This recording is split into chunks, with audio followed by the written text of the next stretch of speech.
Okay, this is episode 10 of Disco Elysium.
Yes?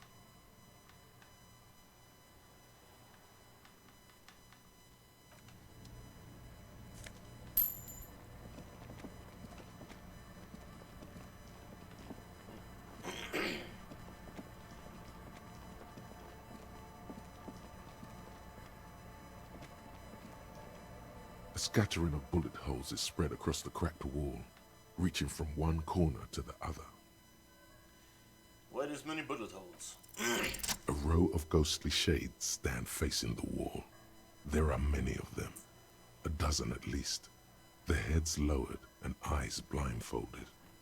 It's quiet. No sound, no movement. 10 meters away, other shades are lined up in an orderly manner. Automatic rifles primed. A gust of wind blows by. The coats of the firing squad flap slowly in the breeze. A single person stands on the side. A long time has passed since the moment of this fusillading. Rain and brine have since washed all the blood away.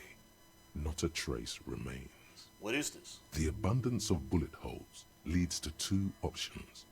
Either an inordinate amount of executions were performed here, or they did not use a conscience round, where only one soldier has the loaded rifle. Looks like this was a mass execution with everyone fully armed. Look at the people against the wall. A host of men, probably in everyday clothes, ragged from the conflict and covered in dust. They were not sitting, a common practice for executions in some nations, as demonstrated by the height level of the bullet holes. They stand, facing the wall.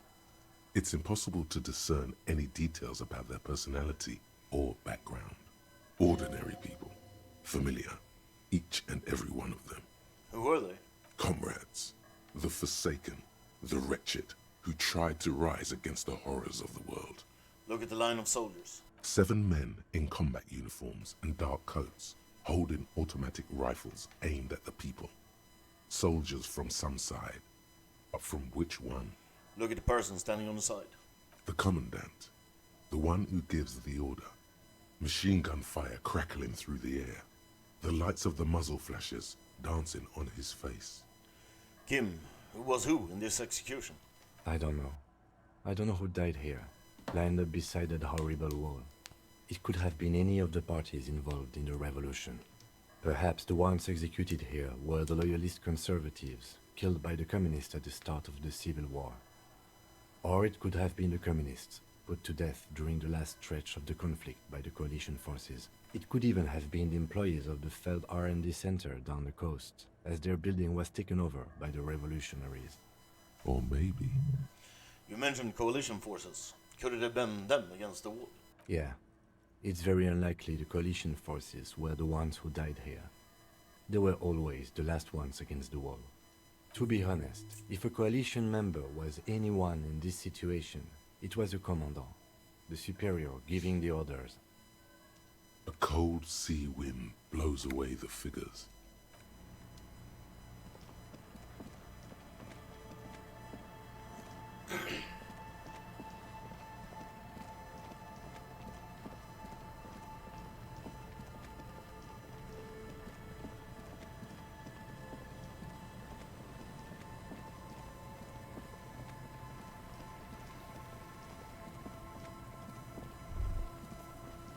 The remaining windows rattle from a strong gust of wind. They're covered in a thick layer of grime. They must have been like this for 40 years. Try to see inside. Dripping water falls from a high place. All you can see is the shadow of a collapsing staircase. There's rust and corrosion on the bars. They're foaming with it. And a small layer of white salt from the sea. Lieutenant, can you make out what's inside? Point at the window. No. I won't even try. You know, He takes his glasses off. I had a partner once. They called him Eyes, because he had to show me things. It's that bad. Just nod.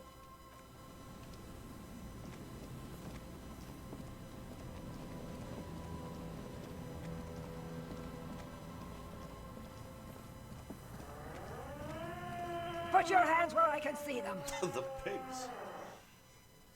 The aging woman, under a mountain of police paraphernalia, mumbles to herself, then notices you and reaches for a megaphone. Show me your hands.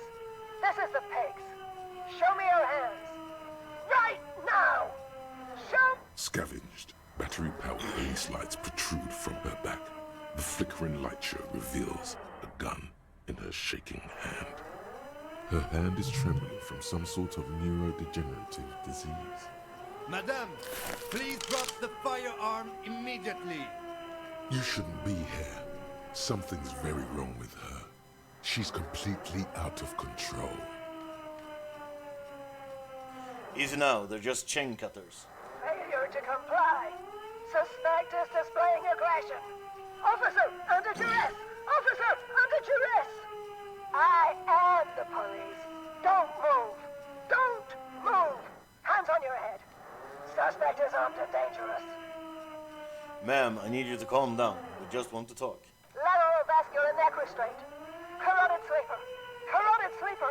Critically reducing blood from passing through the neck of the suspect.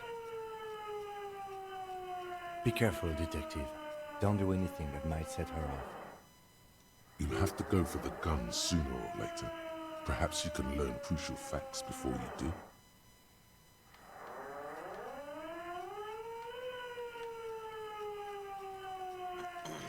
Please identify yourself, ma'am. It's a goddamn police shitbag. Have the pavement. You're under arrest. She thinks she's a police officer. Try treating her like a police officer. A lower-ranking police officer.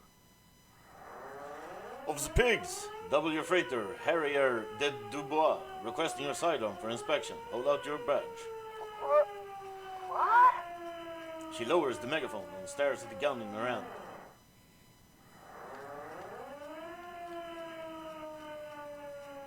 Patrol officer, you're in gross violation of the RCM Code of Conduct. Sir? She hesitates, looking around in confusion. The three-barreled pepper box wavers in her hand.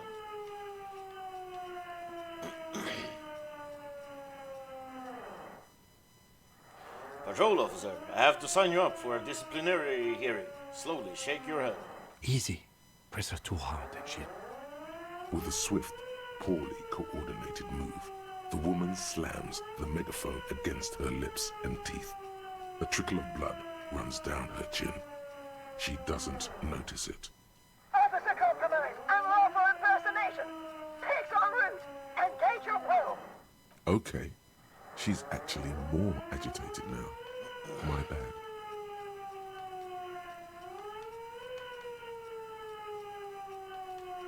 We can solve this peacefully. Please lower the weapon. Officer in need of assistance. Suspect alert. Get on the ground. Ma'am, please.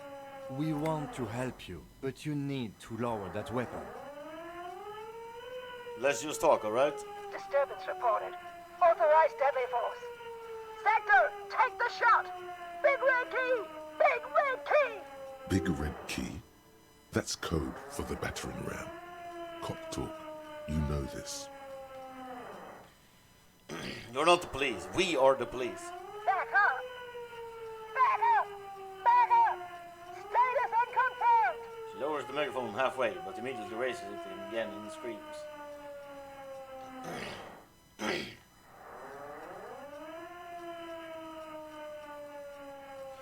Lieutenant Double your freighter, Harrier de Dubois. 41st Precinct. This is my partner, Lieutenant Kisuragi from the 57th. No. No, no. No. I thought Mr. Moran... Gareth! Aggravated assault! Man down! Officers in pursuit! There's a scenario unfolding in her head right now. It has nothing to do with what's happening here. What's the situation, officer? The lieutenant hesitates, addressing the woman. Law enforcement compromise! Impersonating a police officer!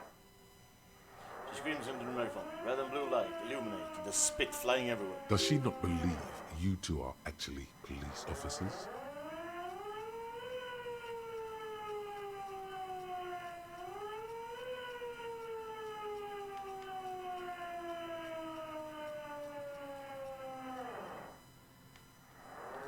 We really are cops. Look, my badge. Take out your badge and show it to her. License and registration! License and registration! Come in, dispatch!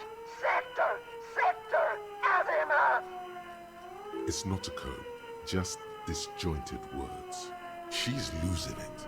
One twitch and there will be blood.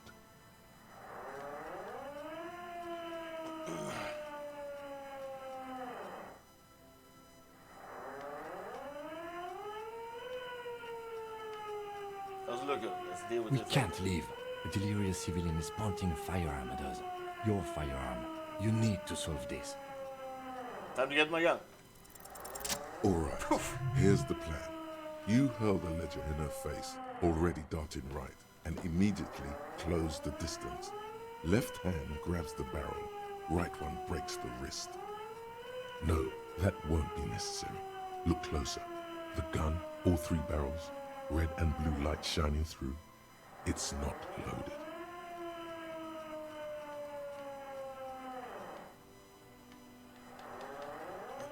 Whisper, Kim, I'm almost certain there are no bullets in that gun. Huh? My God, I think you're right.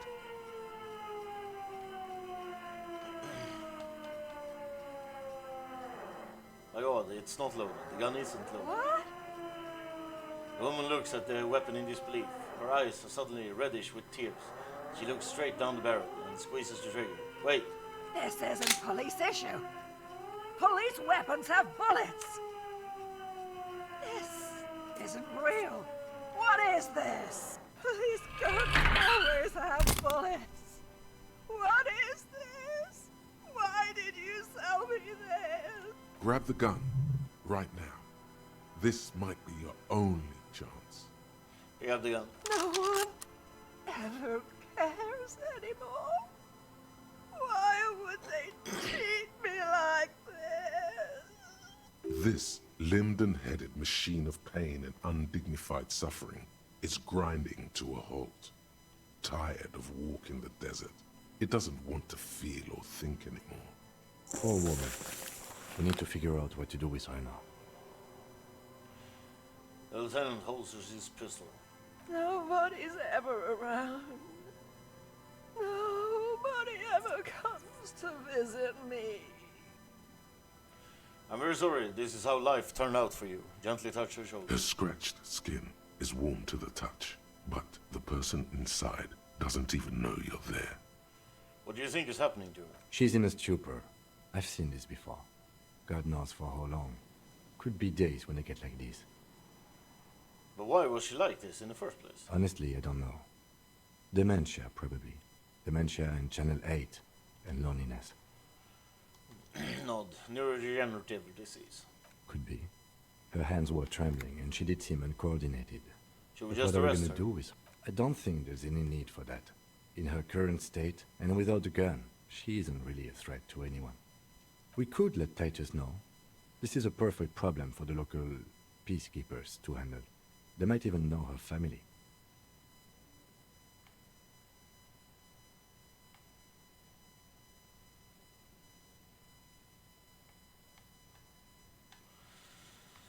I don't want to endorse the Hardy Boys' inflated sense of self-worth. They're not cops. We are. But maybe I'll buy some bonuses there to talk. Yeah, Titus sounds like the man for the job. Then we can ask him once we get back to the whirling. But we have to hurry, because it's late, and they might have already gone home. But I think we're done here for now. Let's head out. This is done. Please, leave the radio on. She mutters. It seems like a reflex. A half-remembered sentence. Reflex to what? Being left alone. She stands motionless. Just a heap of clothes and flashes now. Maybe if you search her once more.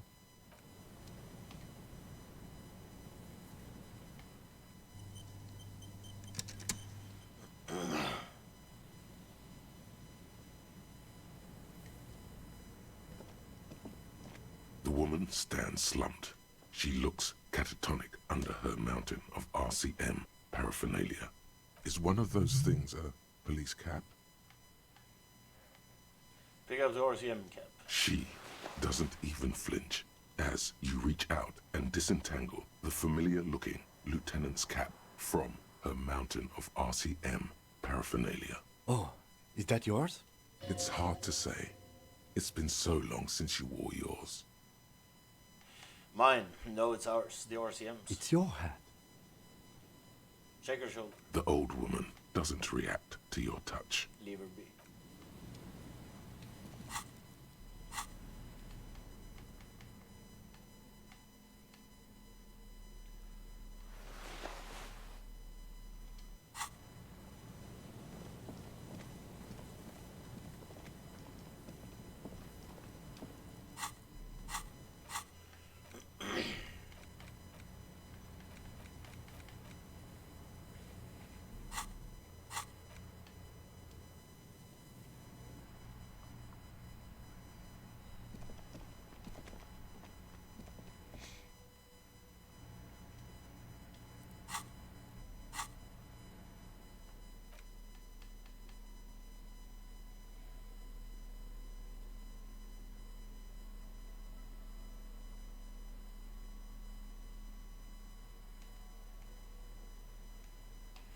This is your gun, I see.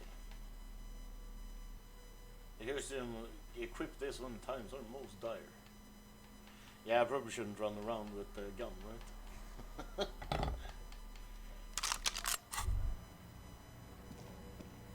Holding the gun feels natural and satisfying.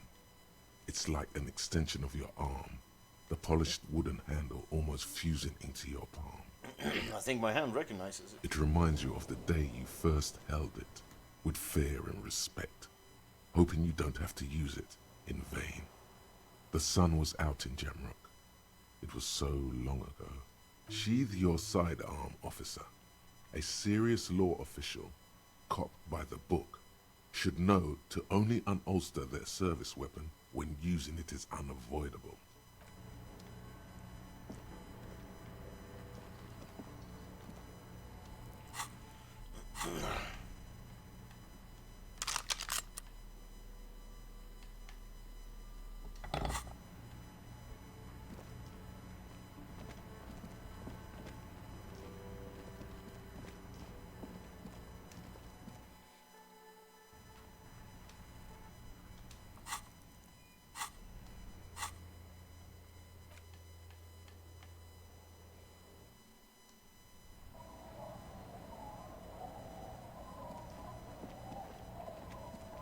It's getting late, and it's snowing.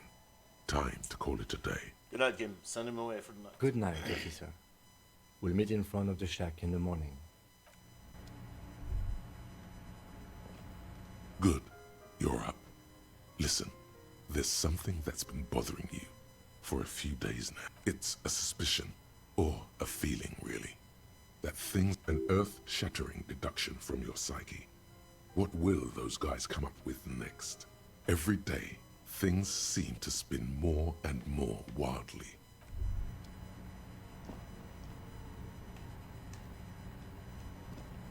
The bed is comforting, if a bit run down. The bed underneath you is soft, if lumpy. Waves wash the sand underneath the hut, then grow distant to your ear. In the quiet hum of the organic heater, you fall asleep. Like a deftly cast fishing net, sleep pulls you out of the world and into its dark shore. The rough mesh chafes, tightening around you with digs into your brain.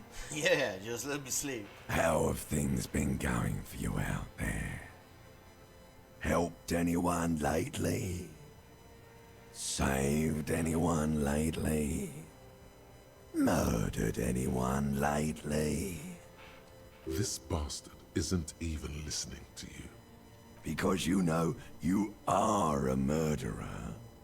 A disco music listening psycho killer who offs poor people. And then forgets about it. Shut up, I just want to sleep. Hear that? Iceman wants to sleep. He doesn't care about killing people. That's nothing to him. Black water under the bridge. The thing he's really scared of is much, much worse than that. Why are you doing this? I just want to sleep. I can almost see the dark. We're trying to help you. All these processes, these tortures, voices and tremors are all just distractions, flares and countermeasures to keep you from the last dream. The worst of them all. The last dream? The last dream will be total annihilation. Cinders peeling off the fuselage. We won't be there to help you anymore, Harry. We will be dormant. You will be naked and alone. I don't want to anymore. I don't want to think either one of those things. Oh, but you will. You're already going there. Slipping. How long can we keep you from the precipice? One more dream? 2 max, baby. Then it's Her face forms in summertime. in hell. An ancient sadness, brother. 10,000 years later, in front of the video rental, there is a warm breath on your face again. Everything is okay again. Everything is so okay. Doesn't sound like it would be okay. Your eyelids flutter open for a moment. When you close them again, you sense the light of the room around you. You're back. In 2 seconds, the alarm will ring. The last thought in your head before waking is, you need to go to the church. Open your eyes.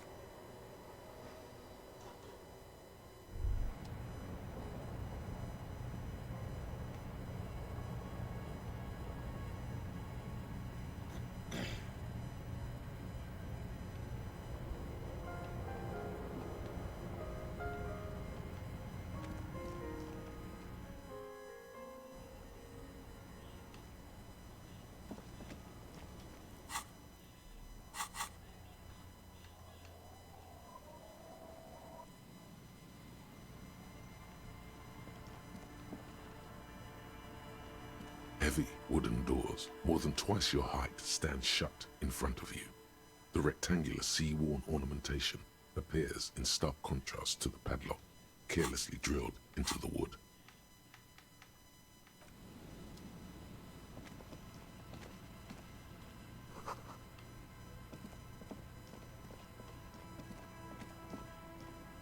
Obviously can get into.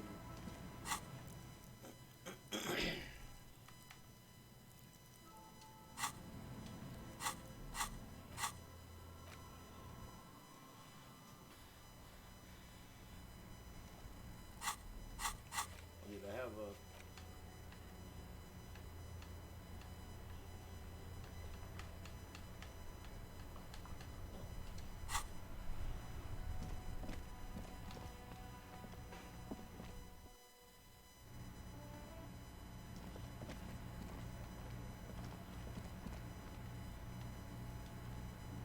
Hi, gendarme. Another rendezvous. There is again. A smoker on the balcony. Right. Here in the whirling rise. Hello. Hello, hello. So what brings you here? Tell me again about this muscular type who came to investigate the crime. Oh, yes, let's see. He knocked on my door a few days after the lynching. I think he was going through the entire building, asking questions. What did you tell him? Nothing. That I didn't see anything. And he believed you? Why shouldn't he? Did you tell him about your friend? What friend? Your Sunday friend, the witness. No, I don't think it came up. What did he look like? Muscular, handsome, strong, like one of those military types. Was he alone? Yes, but he was speaking to someone on his earpiece. His earpiece? Yes, you know those tiny speaker microphones that fancy security guards sometimes wear. What was he saying?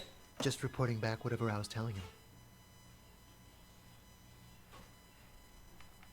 Besides muscular, did he have any other identifying traits? Oh, let me think. He had an accent. He sounded like one of those mercenaries. Turn his eye upward in recollection. He sounded vaguely Oranese. No, not vaguely, scratch that. He sounded definitely Oranese. Thanks for the information. Sure. Anything else on your mind? What are you doing here? Admiring the atmosphere. What about you, officer?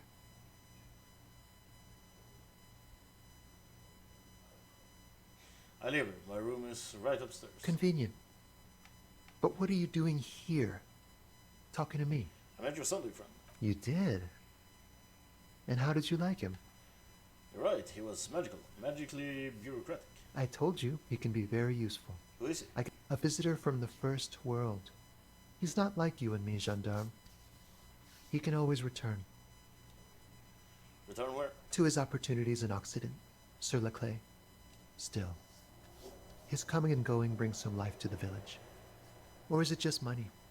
I don't know. What are you? You two? Friends, I told you.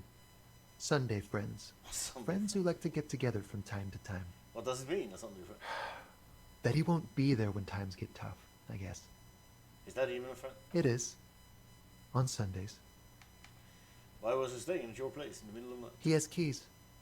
And he likes the view. I don't want To to the talk sea, about I other mean. people. I want to talk about you. Hmm? What about me, gendarme? What is it about the way he carries himself? It's the sports. He's a sports guy. Bye-bye, gendarme.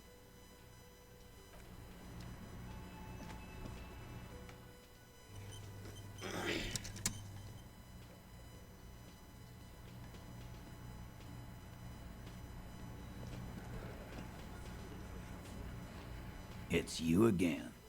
What is it?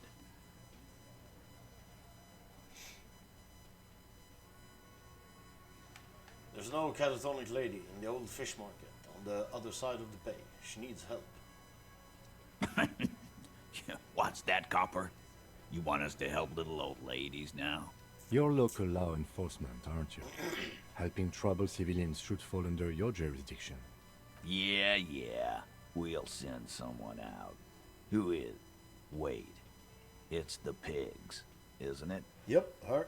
God. Poor lady. Don't worry. We'll handle this. I think she got some family in Kuron or something. Bastards left her alone when she got sick. We've been getting complaints. Hey, wasn't Everott's B team looking for her the other day? They said something about her, I don't know, finding something? Yeah, I think you're right, Gene. She have something of yours, Pig? She had my gun. You're fucking with me. Your gun. She had your fucking gun? Sure did, boss. Heard him loud and clear. The pig's lost his gun to the pig. Well, at least I can see you got it back. If you have any questions.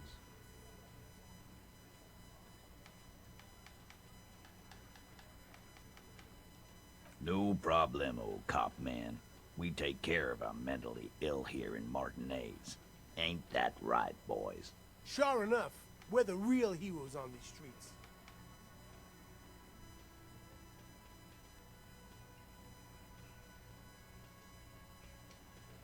What is that?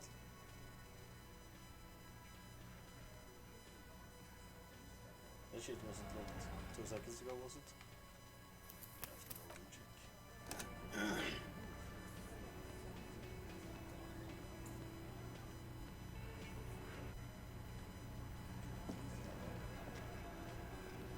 It's you again. What is it?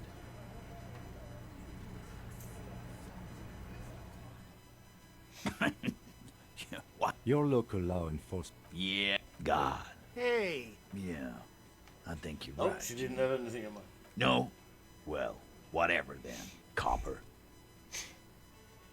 Tyler chugs his beer down and wipes his mouth. No. They totally said what it was. What was it? Anyone remember? I don't remember. I was fucking drunk.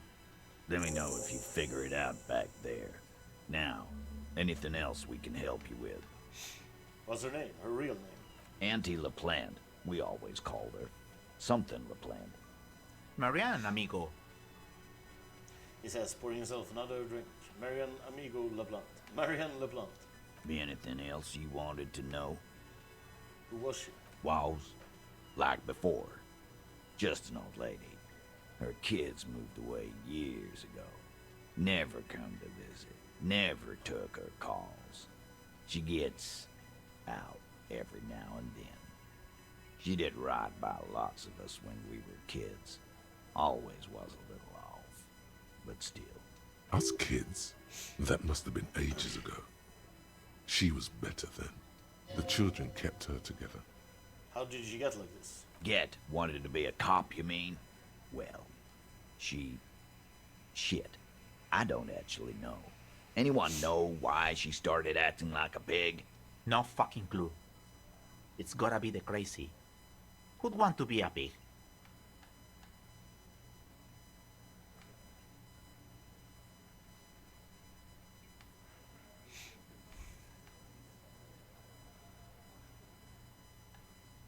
Law enforcement is a respectable occupation, sir. Respectable professions don't shoot kids, Cerdo. They don't beat confessions out of prisoners. Of course they do. Easy there, Al. Sit down. We got one of our own to take care of, so let's not get worked up. Where'd she get all that cook gear? Dunno.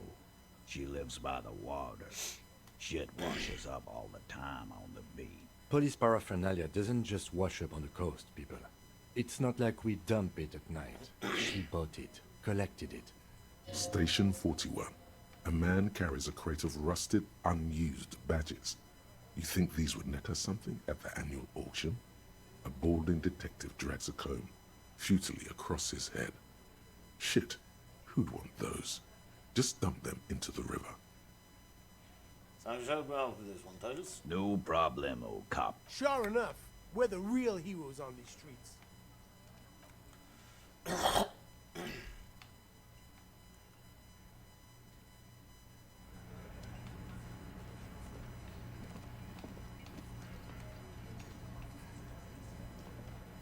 I've got nothing to say to you. Why you don't want to talk to me? It's mean.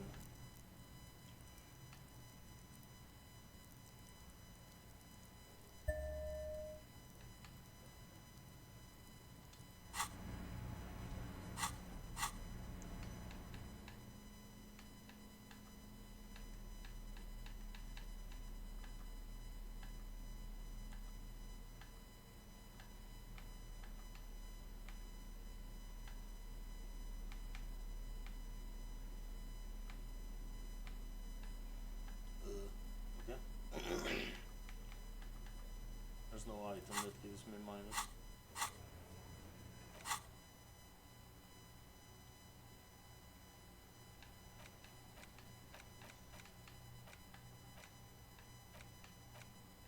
Fuck, that's weird.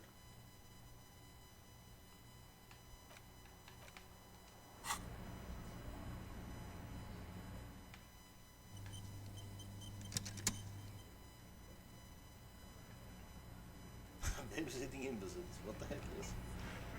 Dave, what the heck is? It's you again. What is it?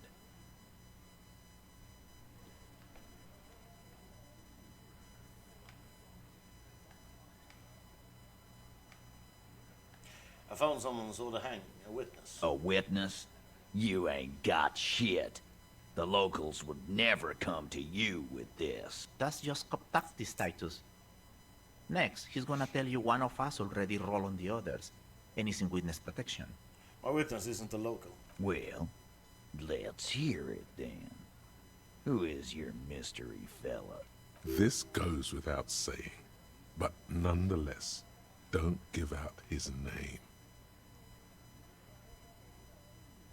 Let's just say he's a high-ranking government official and leave it at that. Yeah, right. Like we wouldn't know if an MI plant was in our town. Nice try, right? MI is short for Moral Intern. Moral Intern is short for Moralist International, the coalition that runs Revachol. I've seen this shit a million times, Titus. Fly fishing. They are desperate. Tell us, Copper, what wacky claims did he make?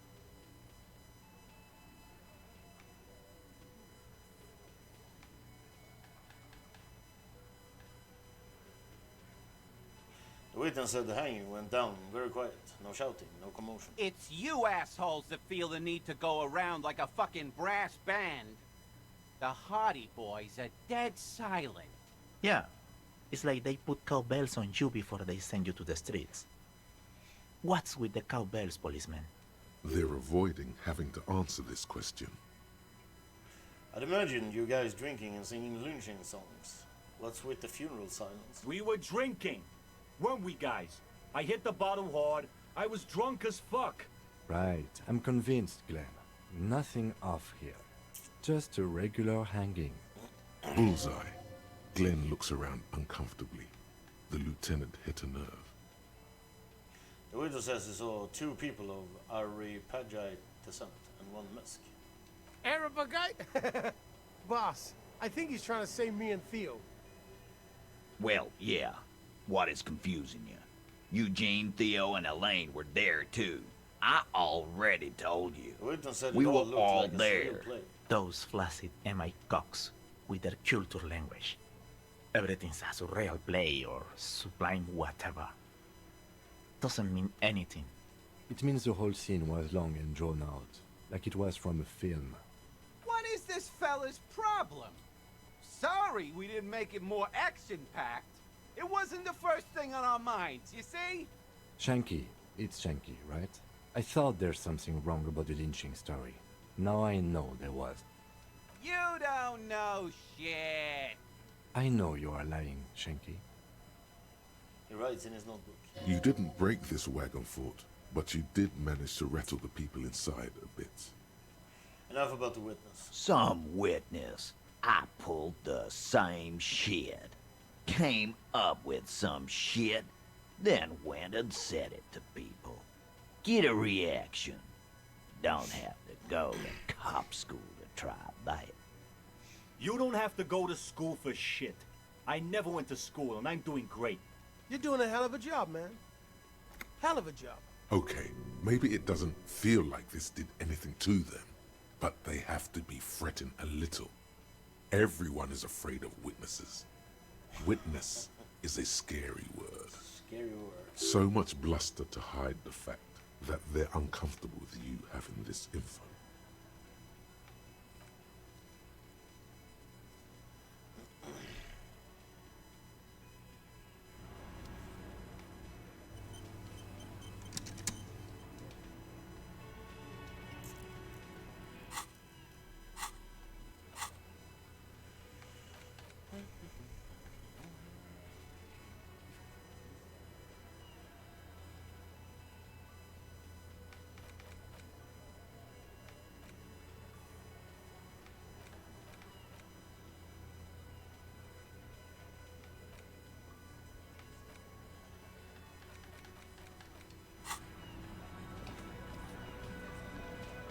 It's you again.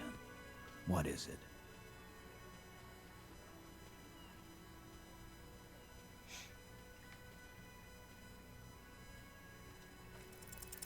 As you look around this room full of sweaty men, swearing, drinking, spitting out tobacco, does this look familiar? Where have I seen this before? You believe the place was called Precinct 41. It was also filled with, almost exclusively, men, sitting on desks, talking shit and wasting time. I get it, Titus. You guys really are the authority around. Huh? You must be. You're just like real cops, drinking beer and sitting around with your dicks in your hand. You got a problem with beer now?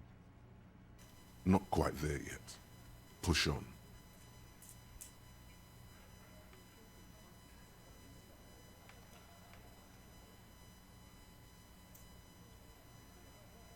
I have a beer problem, but not a problem with beer. I also have no idea how to do my job, just like you. Speak for yourself, buddy. I've been running this outfit for 10 years now. You should have seen Martinez before it started. It was like jam rock now. They didn't see shit, man. Kids getting shot. We had 3 shootings a week. Fucking graffiti everywhere. You cops haven't shown up since the 30s. Congratulations on the graffiti removal. All I see is you sitting around talking about Monica's titties while there's a rape victim. So what? What do you want from me? We took care of that fuck. He picks the beer back up. Don't let him drink that. One more push. Quick. Just don't antagonize him. You have this already.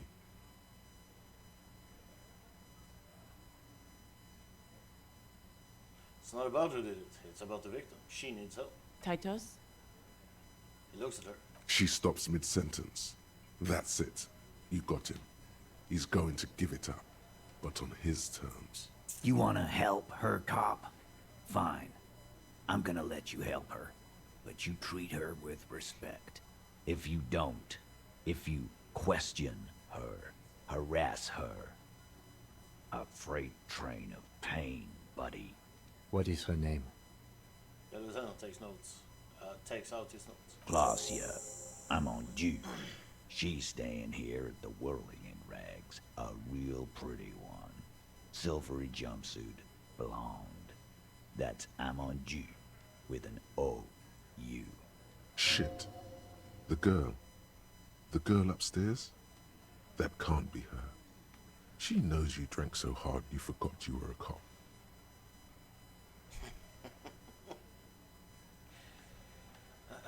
Miss Orange Disco Dancer. Clashy. Yeah. Blonde. Tall. Sure. Why not? You've probably seen her around. You inexplicably add cool after the victim's name, with your eyes bulging like some wild beast. Your fingers are fidgeting and sweat starts forming on your brow as Titus looks at you oddly. I don't understand what's so cool here. Nothing. We just have a few more questions. Then we'll be on our way. Whatever you do not tell him you know her. That would sound off, calm, normal. Try to forget this little hiccup. Thank you. We'll talk to her. Remember what I said. Freight train of pain. He points his beer can at you. I know to take off now.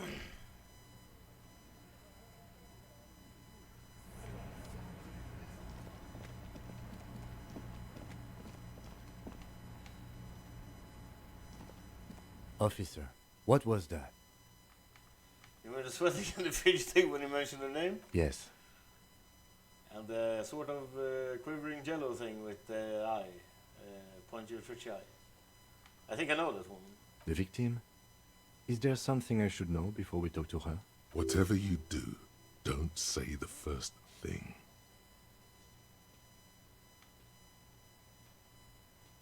She knows I didn't remember being a cop. Okay, that's manageable.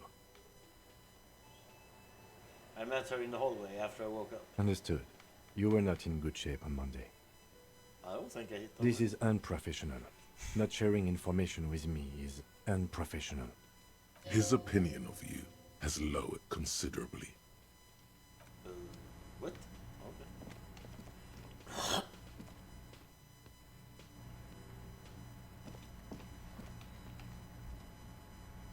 The door is closed. There's still a dent in the vinyl where you punched it before. Knock. Who is it? Tired. Controlled. This is the police. Can we come in? Come on up. The door is open. I'm drying my hair.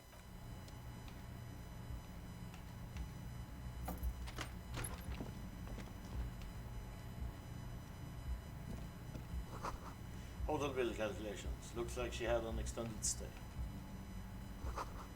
Piles of dirty clothes. A woman's.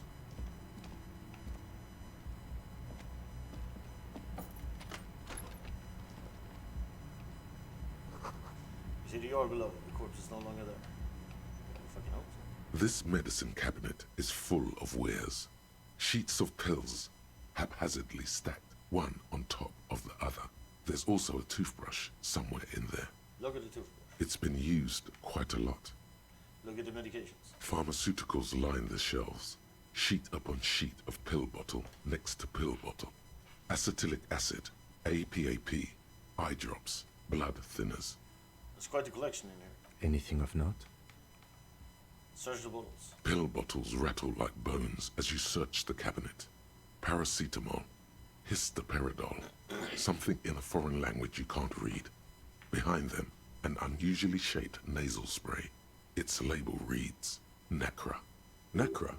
This is used to treat opioid overdoses. Always handy to have around. Nacra, opioid antagonist. Interesting. That's used for diamorphine overdoses. Search the pill sheets. Among some foreign, probably Messinian or Gotwaldian, marked red blister packs you find. What do you find? This is going to take a little know-how. Is there something more interesting here? A bright orange bottle with Preptide stamped on it. In sunny, happy letters. Jackpot, baby. That's the stuff you're looking for. Your palms begin to sweat just holding that little plastic container. What's so exciting about this orange bottle? It's speed, man. Just what you were looking for. They call it dextroamphetamine and talk about psychological disorders. But what we're seeing here is some scientifically advanced trucker speed. Lieutenant, I also see a brand called Preptide. Preptide, a euphemism for pharmaceutical amphetamine. Prescription speed. The fuck are you waiting for? Let's get super...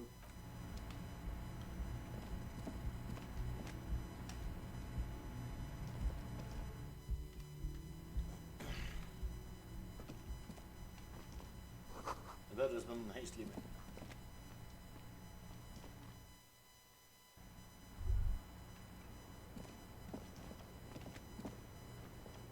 The same small, heavy door. No lock in sight. Where does this lead to? I don't know, Lieutenant Freighter. He makes a note. It is not the first closed door we found in this building. There is also your mysterious blue kitchen door. Do you think it's important? I don't know.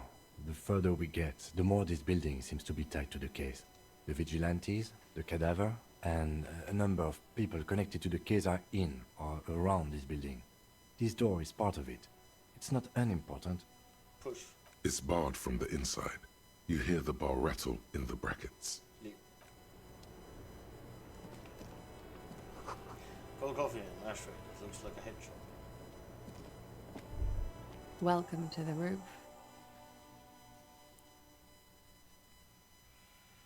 The young woman has a cigarette in one hand and a cup of coffee in the other. Below her silvery jumpsuit, an athletic young body. Built, long, and lean. I'm sorry for the mess down there. The cleaning lady hasn't come by in days. I'm beginning to wonder if she ever will. Is there a cleaning lady? I think I need one. Proceed politely. Oh yes, legends of room number 1 have made their way around the building. They say a portal to hell has opened in there. Disco Inferno. They also say that's why the cleaning lady quit. Because of the infernum. I am Kim Kitsuragi. I am a detective from Precinct 57. I see you've already met my colleague. Have I ever? Have you grown accustomed to your role as a police officer? Once a cup, always a cup. Like riding a coppercycle. She takes a sip of her coffee. Miss, we are investigating the murder of the man down there. The people who put him there have asked us to talk to you. Huh. I see. She takes a pensive drag of her menthol cigarette. Be careful. Ask something else first. When you go there, use words like, I hear you have been through something difficult. No need to dilly-dally. She's tough. Thanks, Coach, but I think I'll dilly-dally this time. You'll sound like a namby-pamby. What is your name, miss, for the record? Clausier Amandou. Same name that Titus gave you. It sounds Oranese, as You're from does around her here? accent. Right, sir. Vredefort, Republic of Oranje. I guess you could say I am an Oranese expatriate. How old are you? I'm 28. What do you do, miss? What is your specialization? Something stupid. What's that? Oranese lit. Orange's lit? Oranese literature. It's what I studied at the university. Back to you. Back to me.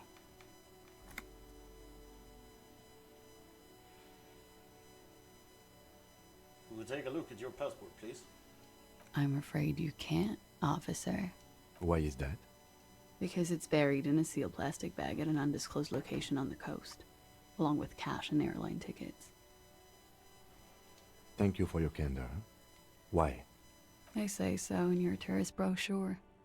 Keep travel documents away from your person when west of the river. Okay then. Okie dokie. Thank you, that's it for the record. The record. So official. Nice room you got here. Yeah. It's pretty deluxe. What are you doing here in the Whirling in Rags? I'm wintering. How long have you been staying here? About 4 months. I came Why in here? November.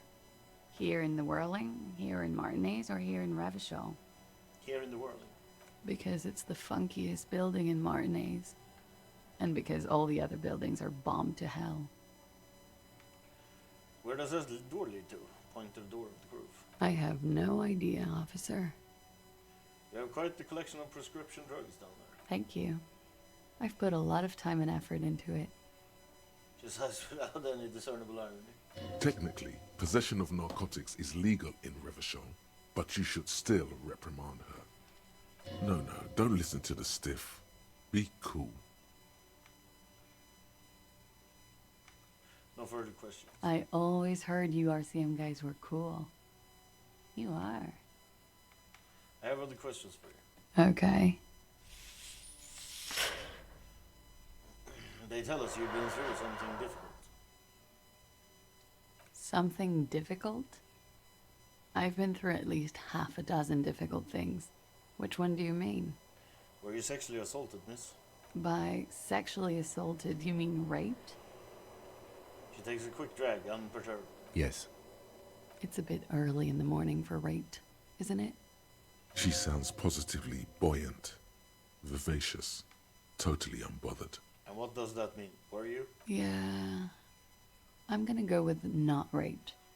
I can't say that stuff about him. Tell them it's not my style. They'll have to, if they want to jazz up the charges, they'll have to get someone more, rapeable. By they, she means the Hardy Boys. Are you saying that you were asked to tell us you were assaulted? Not explicitly, but I understood what they meant. It wouldn't hurt to spice things up a bit. Some assault and battery. Sexual assault, maybe. It was clear the latter would be spicier. I just asked you to spice things up for us. Pretty much. She cradles her coffee cup in both hands. Warming them. She must be very cold and exhausted of this life. What did happen between you and the victim? We partied.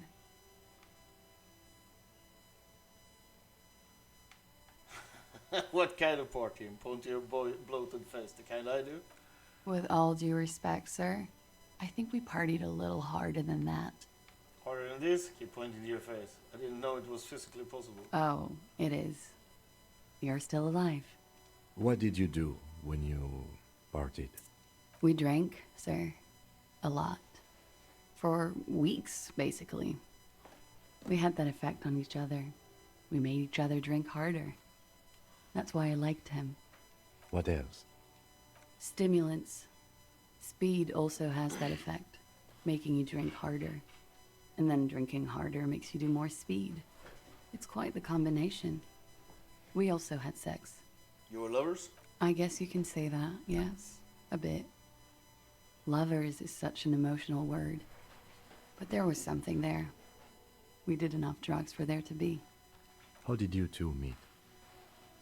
The lieutenant's voice is quite cold. Downstairs.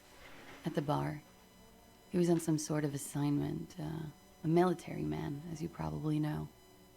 Had a cool, scary scar. She appears aloof, but that scar part, the scary, is stressed and drawn out. What's that about? Apprehension? With longing. She misses him. When was this? A month ago? Something like that. It must have been hard for you, point of view, seeing him there. Oh, yes. I've had a great view. From the roof, out of the bathroom window, in my dreams. A bitter cringe. It hurts. You look to the lieutenant. You called us, the RCM. Yes. Jackpot. The call reporting the hanging, that was you? I made it. And I would appreciate it if you didn't tell everyone. In Martinez, they call it snitching. Reporting crimes is confidential in Revachol, miss. The chorus voice was discussed. I didn't exactly disguise it. I just muffled the mic and nicked the landline a little. Nicked it? How? With nail clippers. And I diverted some radio fuzz into it. Into the cold wire. So that's why the phone is out of order. She tampered with the whirling landline. And in process, you broke the landline downstairs. Did I? Fuck. I didn't mean to. I had no idea what I was doing. Jigsaw falling into place. This is satisfying. Good catch. I appreciate the symmetry. Still, that's pretty clever tampering. Simple and clever. Crossing the lines like that. Seems like you had some idea. That was nifty. Thanks. She manages to smile. She looks a bit like a little girl who's just been complimented on her bike repair skills. Why go through all the trouble? I don't know, sir. It was stupid. I was drunk, too. I was probably afraid the Union was listening in. Locals say they have ears in the wires. Thank you for making the call, miss. It was the right thing to do. I didn't want to, sir. But if I hadn't, he'd still be hanging there. What can you tell me about him? Name, eyes, age? I'm sorry, I can't do it. Not right now. Later, maybe. I keep seeing him. Like he is now. I can't talk about his... I don't know. Hair. Another puff, more nervous. I know it's difficult, miss. We can return to it later. What did they hang him for, if not rape? He had something to do with the strike. One has been roiling since I got here. Rotten timing. But you probably know all about it. And his role in this strike was... I think he was in a security detail. He was ex-military, worked for Wild Pines, and against the Union. We didn't discuss work much, if you know what I mean. But I understood it was dangerous. And they lynched him for it? She nods. How do the Hardy Boys know you? They're frequent guests. Downstairs, they have a booth for Union members. They're probably down there now. And how did you meet? Over drinks. It's been a long, boring winter. Did you party? A little, yeah. Like you partied with the deceased? No, not as hard. I'm sorry to have to ask this, but have you had a physical relationship with any of the Hardy Boys? I have. Which one? Which ones, sir? I don't remember precisely. Titus, obviously. But as I said, it's been a long winter. Could that have been part of the reason they hanged him? Could that be why they lynched him? Jealousy? I hope not. Actually, I know that's not the reason. I'm careful about that kind of thing. Not crossing the wires, you know? But that's probably where they got the rape idea. What do you mean? Men like that? I don't know. It's the way their imaginations work. I suspect it's what they'd like to do to me. She changes balance from one foot to another, crossing her legs. Thank you for telling us all of this, miss. She breathes a silvery sigh of relief and weariness. The air on the roof feels humid. Should we head by downstairs, officer? We may have things to discuss there. I have something else before we go, a little thing. She nods. Silvery cigarette fumes disappear into her mouth. I notice your room is close to mine. I have a personal question. Yes, you're just one room away. Very personal. Good. Yes. This means she could have heard something. Like what you were doing before you blacked out. Were you in Sunday night? I need to know what I did before I lost my memory. You do not need to know that. What you need is to ask normal police questions. Like... He was finished Sundays. Get a grip, he thinks. At least do your personal stuff when I'm not here. Look her in the eye. She looks back. Time moves slowly. The triangles of her face rearranging into a weary smile. Don't worry. We will protect you from her beauty. We will consult you through the reefs and sounds of her persona. We will see through deceits. You are shielded. You are wise. You are advised. There are muscles on long white bones that line her limbs, just below the silver jumpsuit. What is happening? Nothing. Just time passing. Don't worry. Anything out of the ordinary and you would be notified. Air moves in your windpipe. Your heart beats. You're a detective. Get back to detecting. Am I being beguiled? She presses her elbows against her waist and slowly turns her head. Avert your eyes. The strange moment ends. It was brief, no longer than 2.2 seconds. Let's run later to dismiss. Why not? I'll be here until 11 p.m., drinking coffee, most likely. The smell of cigarette smoke in the air. Astra, mental. As you turn, a bright light catches your eye, making you squint. Where is it coming from? From a distant sunset, a stage light, flash photography, nowhere in particular. It's just what superstar law officers do. They squint at lights, and they solve shit. Yeah, that's me. I've been establishing my superstardom hard lately. Yeah, you have. You're a big dick cop, Dick Mullen. Salam Rocky Bai, badass on-the-edge disco cop. Time to recede into a ludicrous fantasy world. Here we go. Camera. Lights. Action! With a sudden flash, the world freezes around you, and you along with it. In an iconic monochrome solution, a black silhouette against a rasterized orange world. It's on.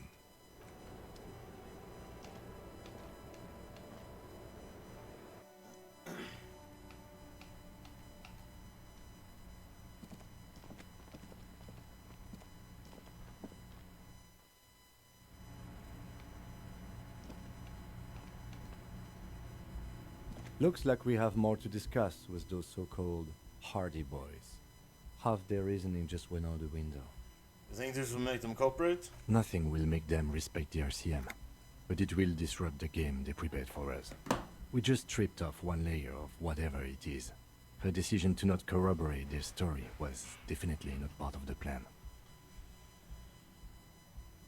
Say no hush, boys. Why did she tell us all that? What else could she have done? Lie? She saw there was no way to lie and get away with it. I'm not sure she had to lie. I wouldn't have known. If not you, then me. It was a smart move from her. Something's off here. You think so? She seemed forthcoming. Unusually so. Being forthcoming about some things is a good way to obscure other things. The best liars are always forthcoming. Anyway, we should move. I suspect our investigation will bring us back here soon enough.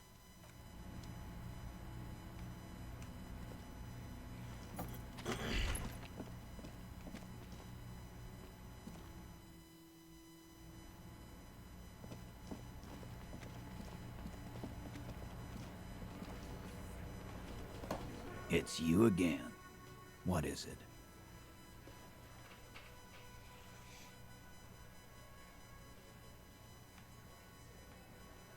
Clearly says she wasn't raped. Fuck! I knew that fucking whore couldn't be trusted. A whore, huh? A lot of that going around lately. From the mouths of distressed men. Whatever the case, you've hit a nerve. He's angry. No, more than that. He feels betrayed. For the record, Titus Hardy did not explicitly specify the victim as a whore, nor did he say anything about trusting her. Oh, shut up and stay out of this, Liz.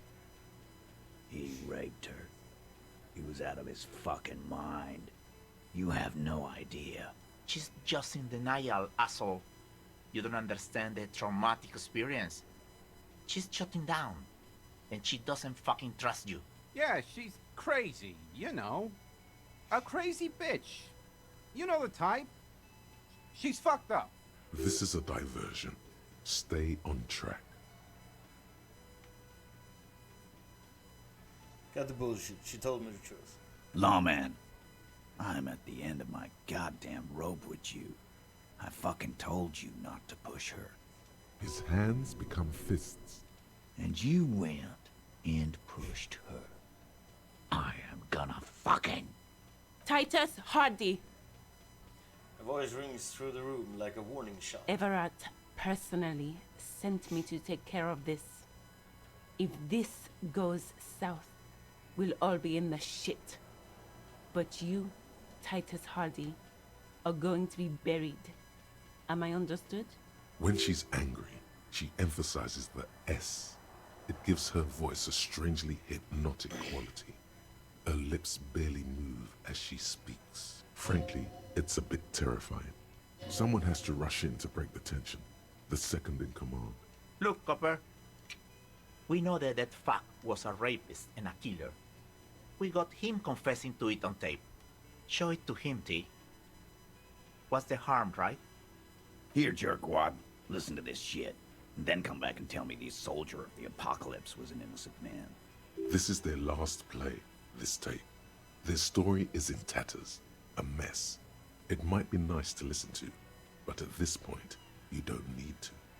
Why should I care about the tape? You lied to me. You don't care about evidence. The fuck are you a cop for, then? Pigs, T. They don't care about getting the truth. They care about getting convictions. They are fucking keeping a score on their bulletin boards. I won't be on your bulletin board. If you don't listen to the tape, we got nothing to talk about. There's a lot of questions. If you ask them now, they'll just keep bringing up the tape. Listen to it, and they'll have nothing to hide behind. So what's on this tape? What's on it? We call it the Door Gunner Mega Mix. You'll know why once you listen to it. Now that is intriguing. You had me at Door Gunner. Where did you get this tape? You think we go into this shit deaf and dumb? You RCM aren't the only ones who know how to bug people. There's no university degree for that. Actually, there are a few. Crypto analyst, radio officer. Actually, there are numerous degrees you can get in signal intelligence. Yeah, like you have one. Smart ass. Bear. So you bugged them. How? We have machines. We're in logistics. How do you think a harbor works? It's advanced stuff. Understood? You've listened in on their communications. How long? Since way before their chief started taking swing lessons. Things got nice and quiet after that. Which one of you is doing this advanced radio work then? It's not advanced. You just hold up in a coop all day, writing down what they say. It gets hot as hell in there. Don't put yourself down, Angus. It's important work. Chief picks his beer back up to offer a silent toast. Yeah, man. You're like a radio genius or something.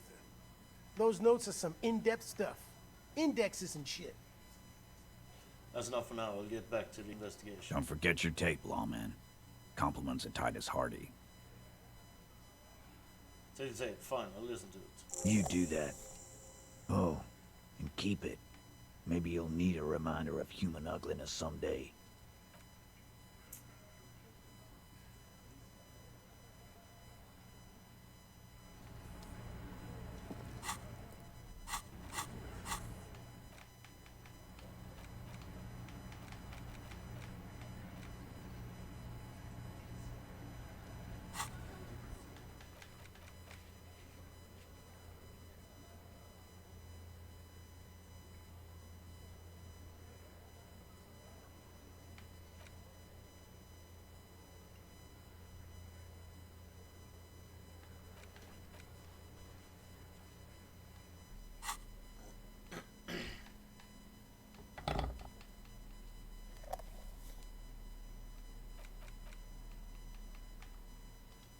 porter reel is just what you needed.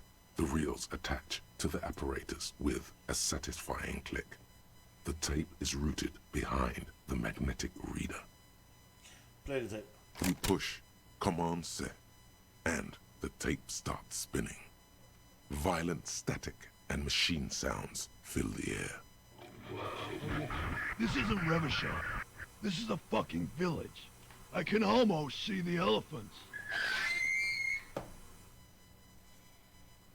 The harbor. That's the son of a Kvalson crane. When this shit is done, I'm gonna tear that place up. Soldier of the Apocalypse style. Kill shit. Dogs and chickens too. Gonna run a room, Cordy. A real nice room. I don't give a shit. I'm fucking done. I'm done mentally. I'll fucking do them all in. Rape that disco cunt on the counter. You know, the dance a whore upstairs. Do it Kohoi style. Never did get that taste out of my mouth. The lieutenant presses the button marked Arrete on your porter reel. The tape stops spinning. End of recording. What do you think? It seemed authentic enough. Probably recorded off the shortwave, then edited to seem more incriminating. He sounded like he was on patrol around the harbor walls. I agree. You also sound inebriated. Still. There's more going on here than we know. Who's this courting? Corty could be short for Cortenard, one of the other mercenaries, the one he was talking to. Probably the mountain at the harbor gates. Mr. Right to Work. What's Kohoi? A village on the Samaran Isola, in South Safre. Grad committed war crimes there, the kind of thing he talks about. The South Safre conflict is an ongoing proxy war between Grad and Safre. It has been hot for 12 years, with the atrocities piling on, mostly committed by the Grad. You think he was there? Who knows? Maybe the tattoos would have an answer. We would need to know the story of this man's service. A symbol of Soldier of the Apocalypse style conduct in a civil environment. Okay then, what now? Remove the tape. I think we've got a few more questions for class here, don't you? This seems to contradict her testimony, at least to some degree. As you take out the tape, the boombox tunes itself back to the cheery radio again, spewing out beats like it's a Friday night. The contrast feels chilly, inappropriate even.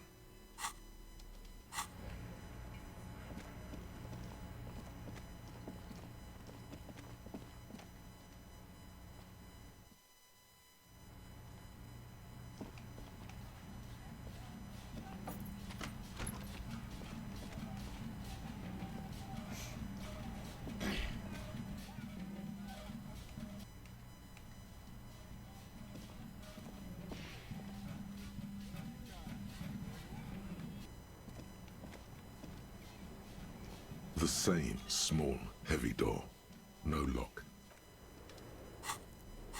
See if I can pump up my physical...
The same small, heavy door. No lock in sight.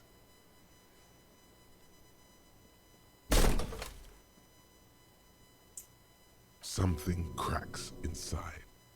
It is an unbelievably satisfying sound. Nice. Young woman nods. Filling you with a belief in your own body. Sounds like the property damage wasn't in vain, at least. Would it hurt to look in? Let's see. Bent metal, broken glass. Your path lies strewn with the broken forms of everyday objects. You are the destroyer, the bane of inanimate matter. Gaze upon me, stuff and despair. Kudos.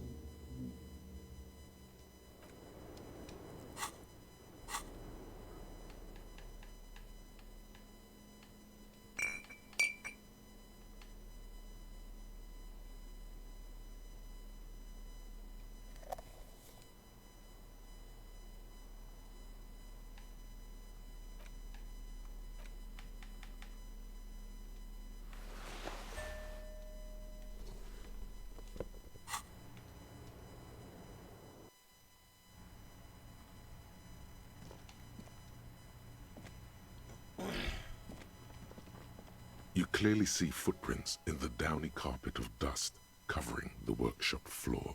Jackpot. These, unlike everything else here, are new. Someone's been here within the last week or two. 3 weeks maximum, from the dust coverage. It could easily have been 1 week too.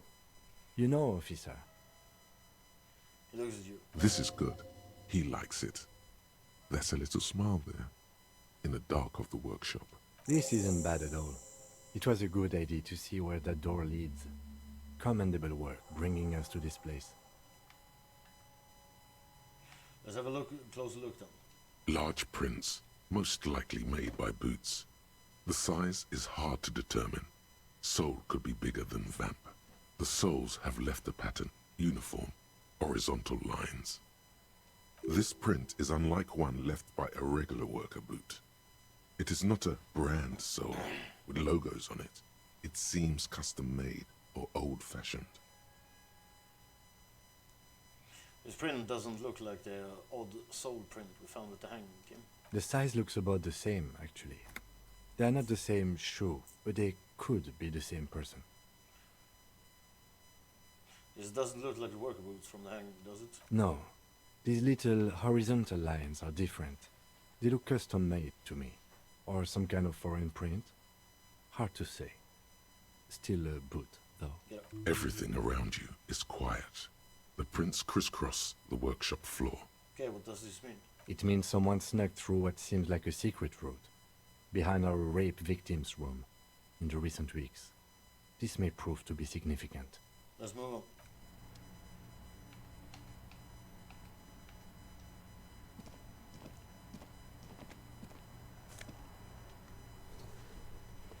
Pinball maker's coat.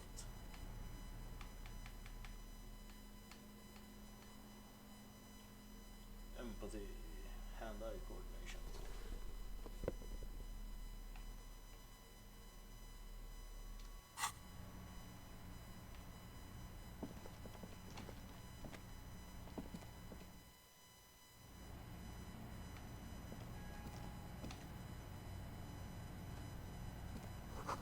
The pinball is white Diora. The back glass shows a female figure in one.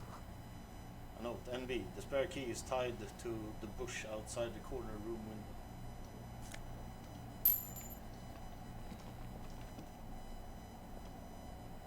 Yes?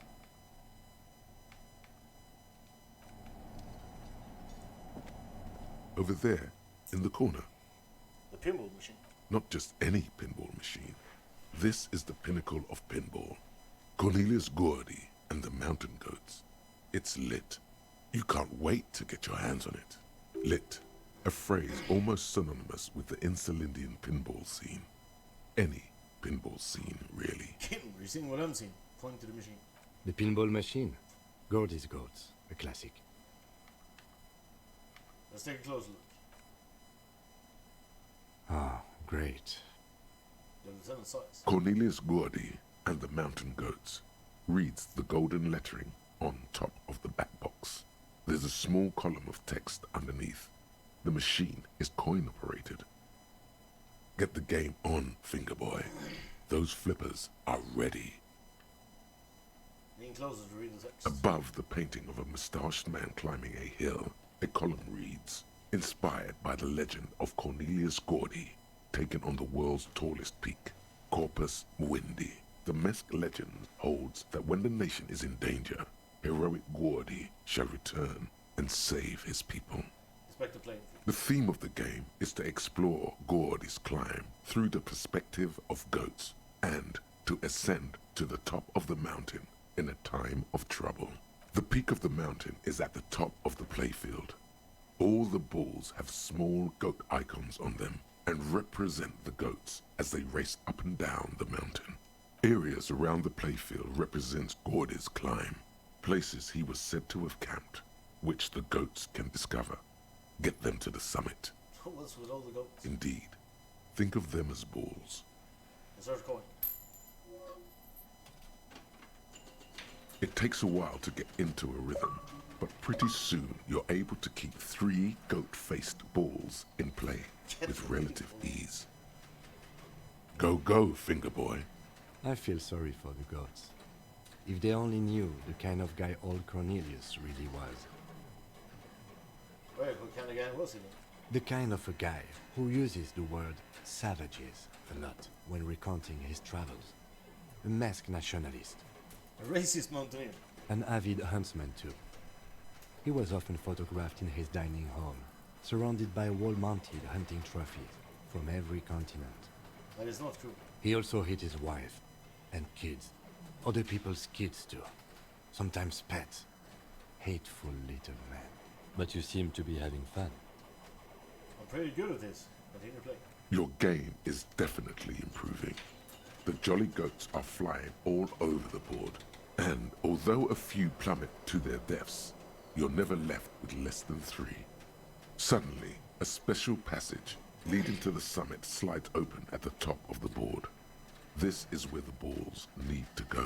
Concentrate and aim for the narrow passage. Maneuvering a goat ball into a position for a perfect hit isn't easy. More fall to their deaths. But finally, the opportunity presents itself. One of them gets through. The words "Pale Rupture" light up on the speaker panel, and the machine starts filling with a thick, milky fog. Something's happening. Congratulations. This is where the game ends. It's a cheap way of getting more money out of the players. A stupid, nihilistic finale. There's so much fog, you can barely see anything.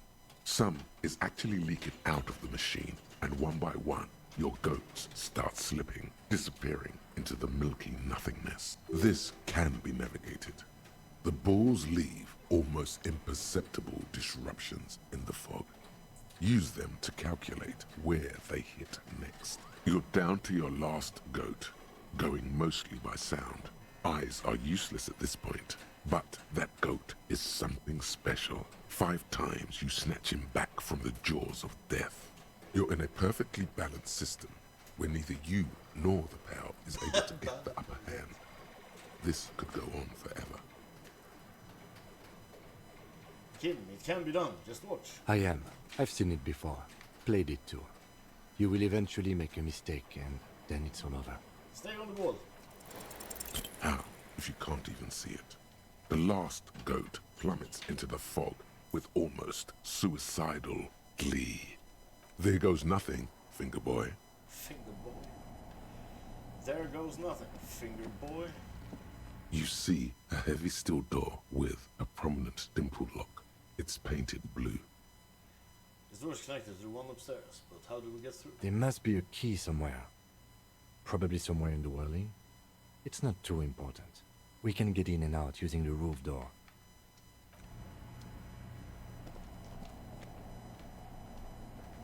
This small elevator smells of nougat and sweat. Your head brushes up against the ceiling. There is a control panel to your right, and just enough room for 2 people to fit in. This elevator must have been used to transport pinball machines to and from the upstairs workshop. Look at the elevator control. There are large rectangular buttons, a small steel platform. Seems so. Or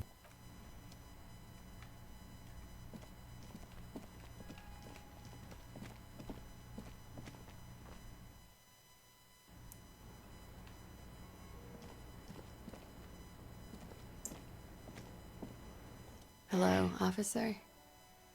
What brings you up here again?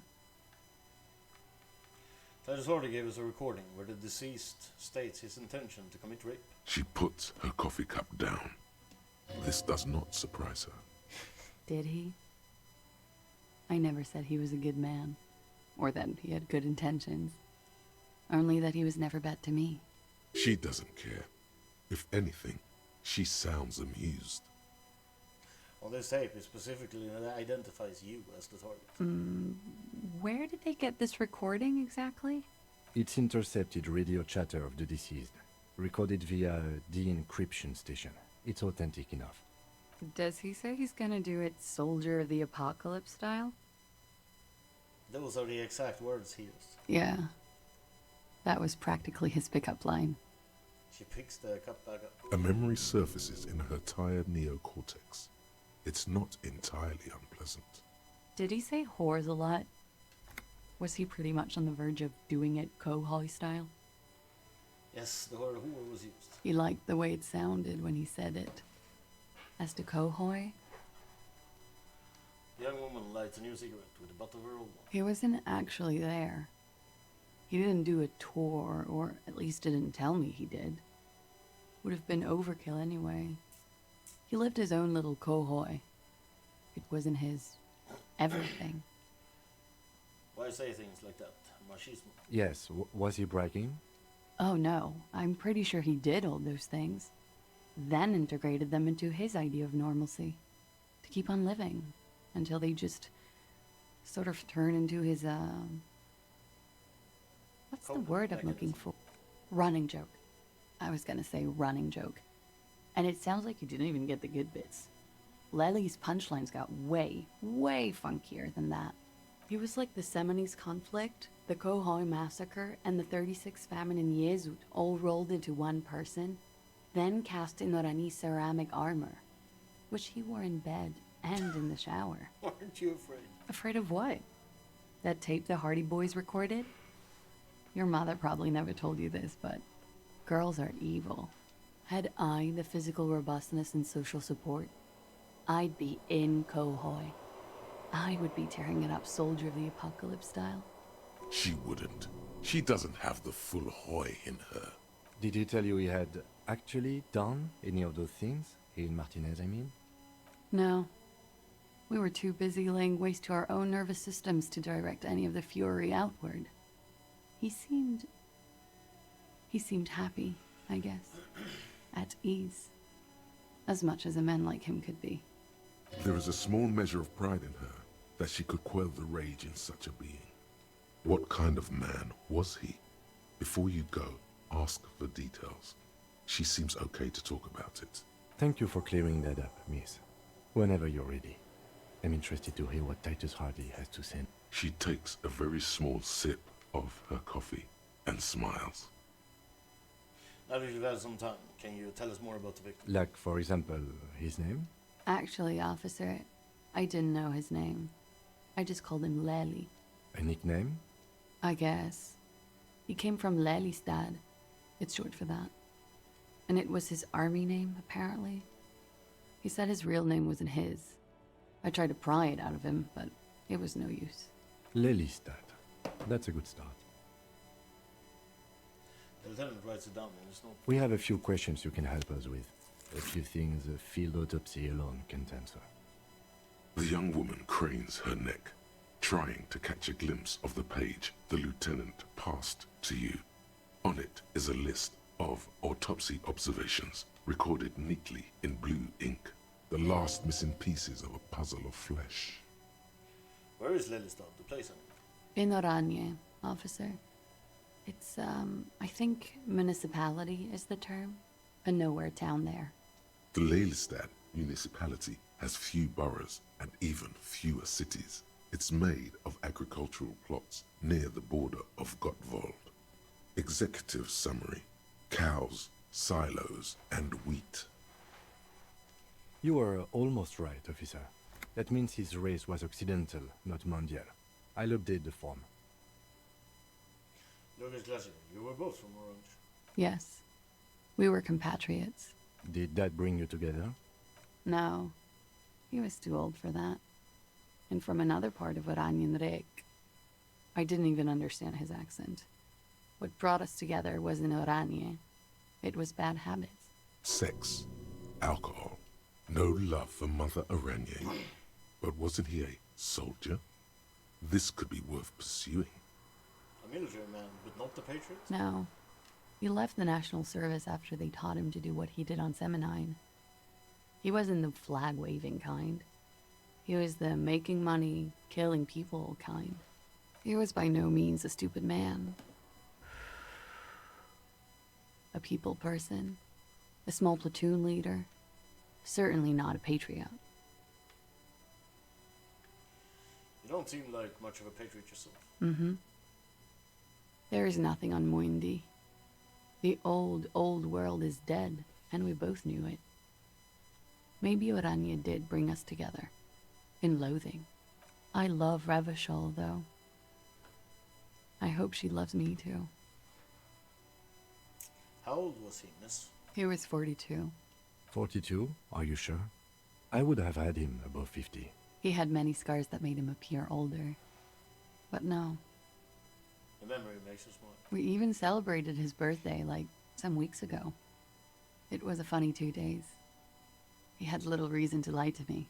Looks like you were right, officer. The lieutenant taps on his notebook once, as though assigning some kind of point. Points are good. Have one, you old dog, before we all die. Better not to mention. The young woman looks at you, then the lieutenant, then you. She's clearly sensing something.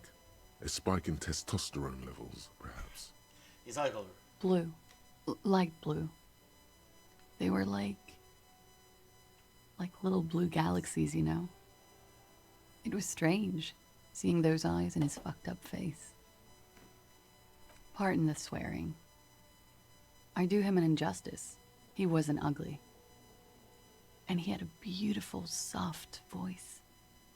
Very surprising, what with all the scarring. It was quite something, watching him speak. He had a combat wound on his chin and mouth? Yes. Severe. It made him look like half his face was cracking away in some strange smile. That and those eyes. Ah, yes. His hair, if you can remember? It was light brown, almost blonde. He darkened it with brilliantine, made oily. Not nice to stroke. I couldn't convince him to leave it alone. He had a tattoo. What did it mean? Oh, that. It's clear she liked it. It was an Orange's map of the waterways. Sure, waterways. It was mostly for showing off to chicks, though. For showing off to chicks, how so? How? Imagine him lying in bed. Freakish musculature laid out on the sheets. Scarred, of course. Tattooed. The sheets are dirty for some reason. Is this Orani's lit? Don't interrupt. He's smoking and drinking, of course. And his chest and shoulders and arms are studded with stars. Tens, hundreds of them. Maybe even thousands. And the woman goes like, "What was this, baby?" And he says, "That was too hardcore. Don't ask me about that." So she goes, "Okay, but what's this, baby?" And he's like, "Saw some bat shit there. Killed some loincloths." And so it goes. Star after star. Port after port.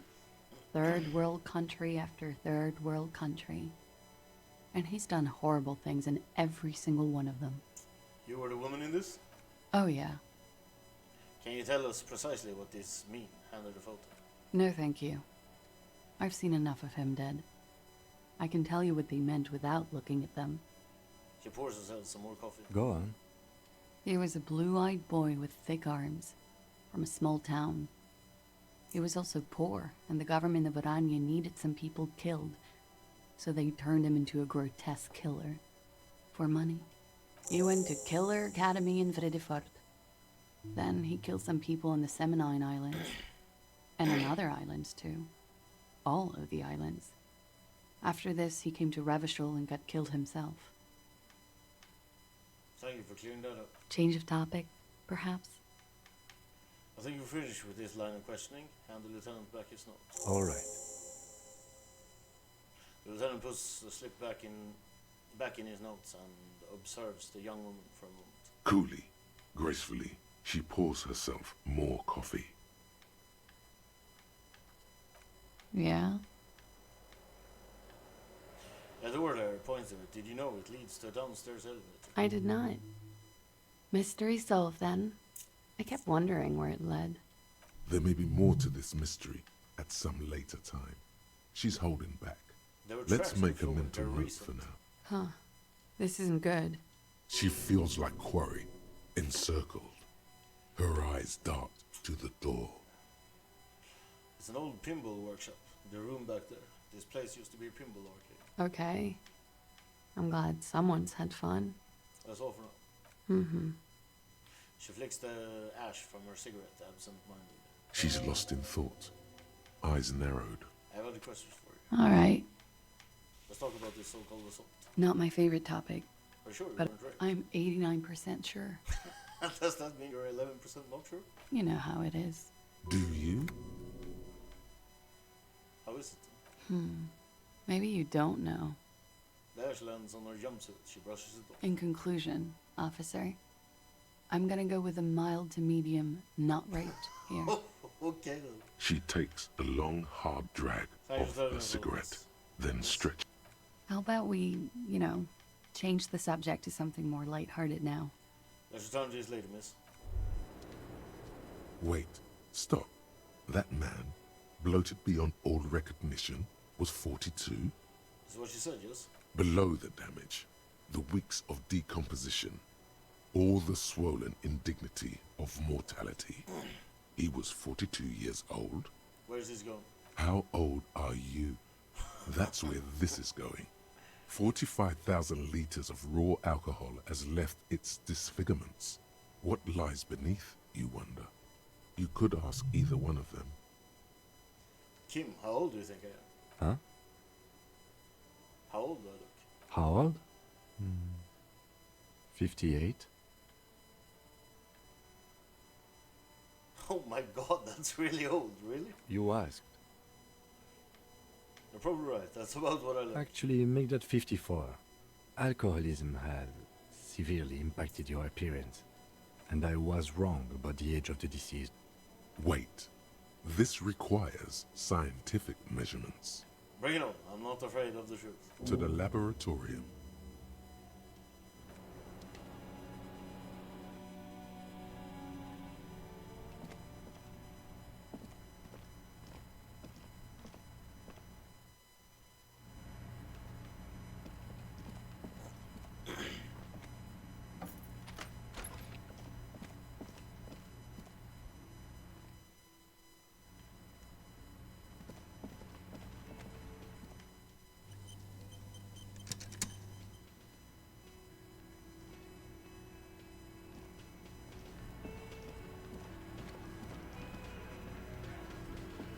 It's you again.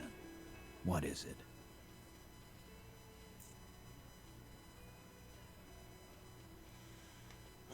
So I talked to Klasia about the tape. And?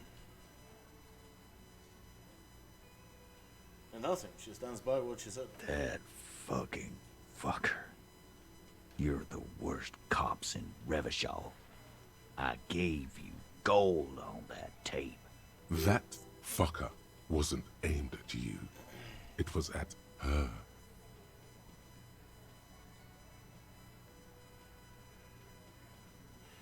Gold, it was just locker room talk. It's not evidence. Locker room talk. What are you, fucking brain dead? I've been to plenty of locker rooms. They don't plan rapes there. Sounds like you wanted it to change her mind about the hanged man. This is definitely personal. What did she have to say then? Fine by her?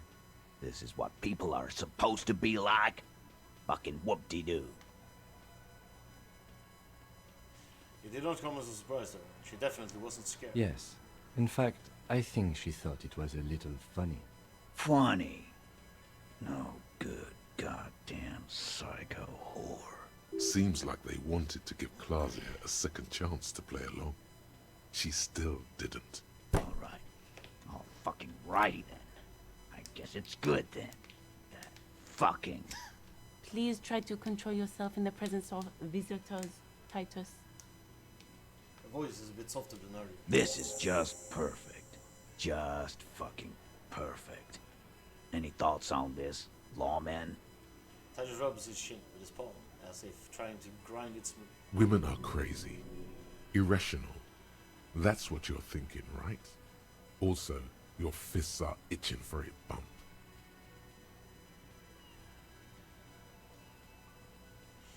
I think this is personal for you. I think you had feelings for Yeah, they're all queers.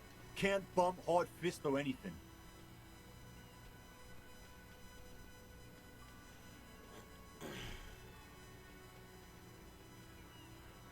That's alright, Glenn. I just thought I thought anyone would come around if they heard that shit. Apparently I was wrong. Yeah, that was fucked up. He smiles sympathetically. You wanted her to see the man for what he was. Now that you know, you might want to lay off this topic, or else you might antagonize him. I just got too worked up. Big man lost his shit. It's cool now. Persuade me, Titus, what really happened. Wrap this up. I already told you. We fucking hanged him. There's less gusto in his voice now. His men too are growing increasingly silent. Come on, Titus. The stakes are too high here. There will be blood on the streets. The tribunal, remember. I know you're tired. Why don't you just... You know what? I am tired. I'm tired of you, them, and the whore upstairs. Next time you see her, tell her Titus said, "Fuck on!" He throws his beer can out. This is the petulant rage of someone who's at the end of their wits. That lying, scamming. We're done. This is over. You understand? Your little investigation is over. Yeah. There's silence in the room. Elaine starts saying something, then thinks best not to. What is this quiet funeral shit? All we need is some beers in us. Bartender, 20 beers for the Dock Workers Union.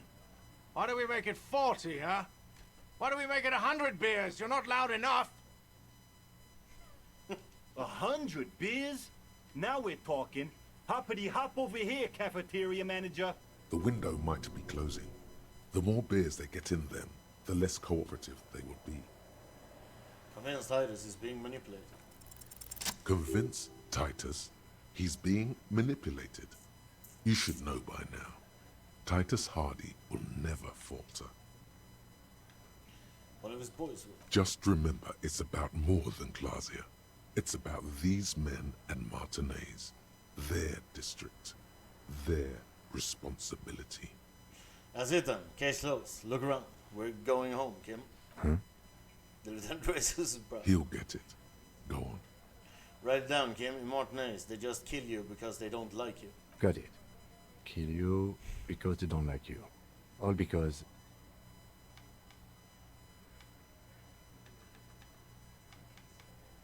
Because of shit. Bring that up one more time, and you won't get to write that report.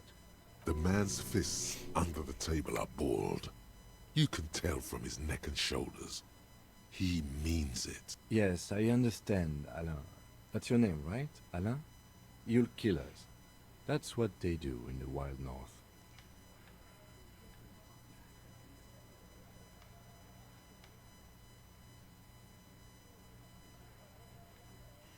They club you from behind, string you up, and go back to drinking. It wasn't that. It wasn't... We didn't hit him, okay? That's it. That's the weak one. You flushed him out. Now go in for the... Officer, you will be next if you don't shut up. The old man reaches for his belt, but his voice is strangely He's calm. onto you. He knows what you're trying to do. Steel yourself. Push on. Just ignore Theo. Turn to Agnes, or what? You're gonna kill me like you killed him. For no fucking reason. We didn't kill him. We didn't even hang him. He was dead when... He takes a breath, wheezing. Shut up, Angus! He was dead before you hanged him. Fatty! Say one more thing to the cops and I'll... Dennis, stand down, or I'll beat your head in. Theo, take your hand off the belt. This isn't 31. I've got this under control. The room was quiet, so quiet you can hear Angus wheeze. Angie, where's your goddamn inhaler? You sound like you're dying. I left it home. I can't get it. I'm too fucked. He grabs his chest. I'm sorry. Why are you so fucking fat, Angus? Now it's all pointless. Because of you. You wasted my time. I told you, Titus. I told you just give her up. Lizzie, your help is no longer needed here. Go tell Everard. Fine. I'll tell him. After a long walk along the coast. She walks off without looking back. What just happened between these two? You're in. He's all yours. Questions.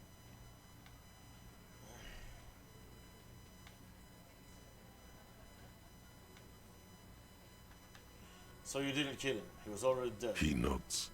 You hanged the corpse to cover up the real cause of death. What was it? We're not sure. Probably a bullet. The wound was difficult to see. The coroner and his assistant are wrapped in blue. Hands covered in blue gloves. Mouths covered by blue masks. Bodies by blue aprons. The coroner wipes his brow, scalpel still in his hand. Get the light. Shine it in his mouth. He tells his assistant. The coroner squats to better see the light illumines the darkness inside. Well, shit. Can't blame them for missing that. Get the saw, Alan. This just got fun. Why? 'Cause the girls asked us to. They were in some shit. Girls plural? There's another girl? 2 of them? Take note of this. They'll probably say more about her later. Did she kill him?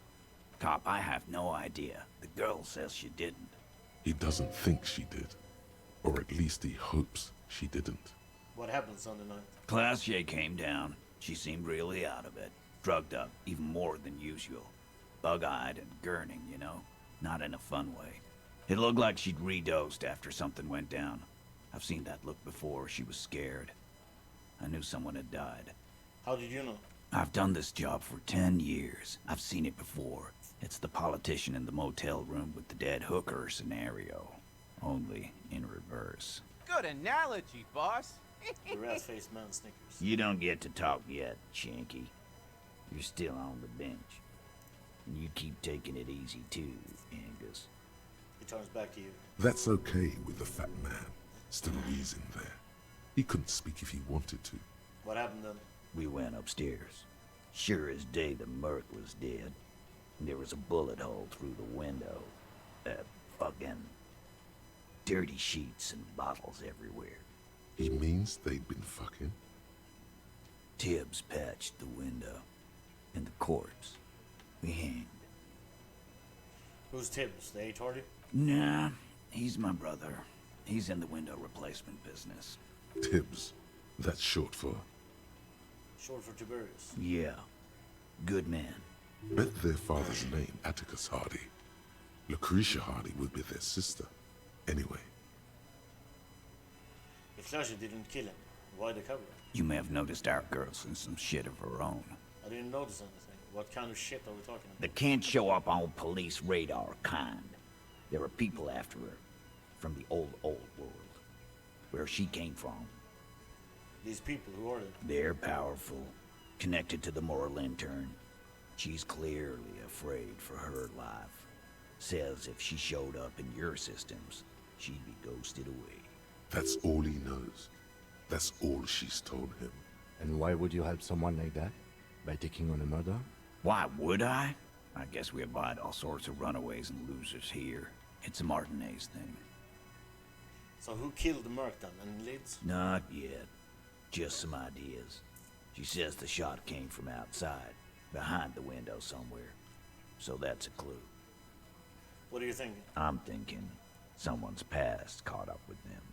Either hers or his. Hers, you mean? I mean the people after Klausya. Maybe the shot missed. Maybe it was meant for her. I like that. Been thinking the same thing myself. And you had ideas about his past too. My dude. One of those mercenary buddies of his could have done it. They got guns, training, years of bad blood, probably. Or it could have been someone else from Crenell. He pauses to think. Tell you what I'd do. Check out the coast for vantage points. Maybe consult with a ballistics buddy of mine. That's what I'd do. If I wasn't too busy doing this clown dance with you. He's calm now. Threw all that turmoil away and became himself again. Whose idea was it to hang him anyway? Hers? In a manner of speaking. Remember the two girls? He may be talking about the other one. Earlier you said the girls asked for your help. Was this the other girl? That's right. It was her idea to hang him. I liked it for political reasons. It sent a good message. It's her, isn't it? The drug trafficker, the missing 8 Hardy. Fella, you think too much. He's off all right. You're gonna hurt your head. A little too far there, but you're definitely right. That woman is just affiliated with the Hardy Boys. You don't know her, anyway.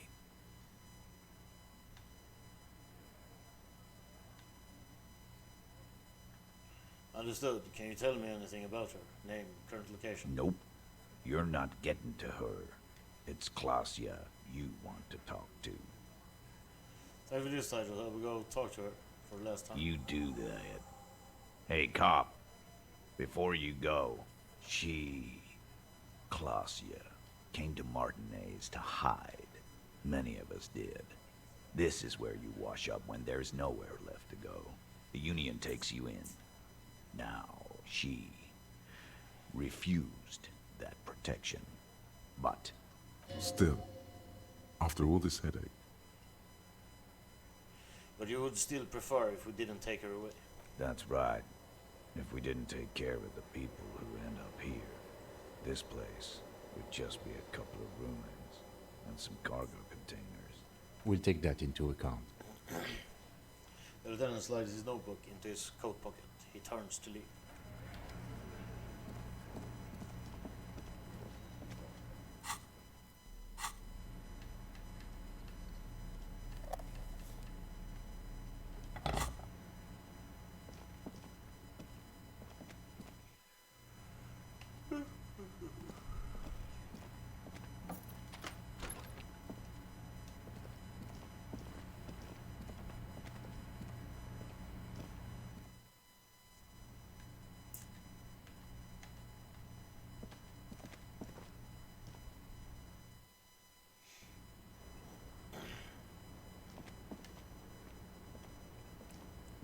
It's always good to see you. She cracks a weird smile, leaning back against the railing. Something in her demeanor has changed. She's tired, consigned to her fate, to being here with you and what's to come. The Hardy Boys told us what really happened. I understand. She puts a coffee mug on the table. You don't look surprised. You were expecting this? I knew there was a chance you'd get them to tell you. It's what you do. You're the police. For what it's worth, I'm sorry for wasting your time. This is good. Clear the air first, between you two. Then move on to questions. Is it? Something is off here. Shush, I can't hear what she's saying. Let the miss speak. She's tall and thin and tired. A twig trying so hard not to break. If you knew we would find out eventually, why did you waste our time? Because of the Hardys. I couldn't just dispense with them. They were only trying to help me. Out of the shit I'd gotten into. That's not a good enough reason. You're right. There's more. More? You answer to the coalition government, and by extension, the moral intern. She reached for a new cigarette. Briefly glancing over her shoulder to the sea. as she's done time and time again. A grand expanse of water reaches over the bay and to the horizon, golden grey in the noonlight. What lies beyond it? The Pearl, the Muindi Isola, the Occident, and then Oranje, the old world. Is that why you're looking over your shoulder? You're afraid of the moral intern? You share a database with them. You send people to their courts. What's going on? What did you do? Just business. But bad business for some people in the moral intern. If I show up in your records, officer, they will find me. They will... What happens if they do? They will kill me, sir. If you file my name, take me in for questioning, enter me into the moral intern mill, well, then I'm fucked.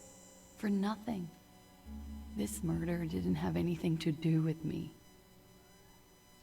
Fucked? People after her? Moral intern people? This isn't Oranese lit. Nothing to do with her? You'll be the judge of that. Actually, this murder did have a little to do with her.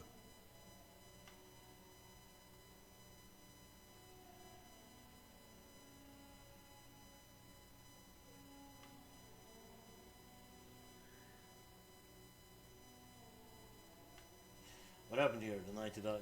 We were there. Together. In bed, I mean. Tell me exactly what happened. Okay.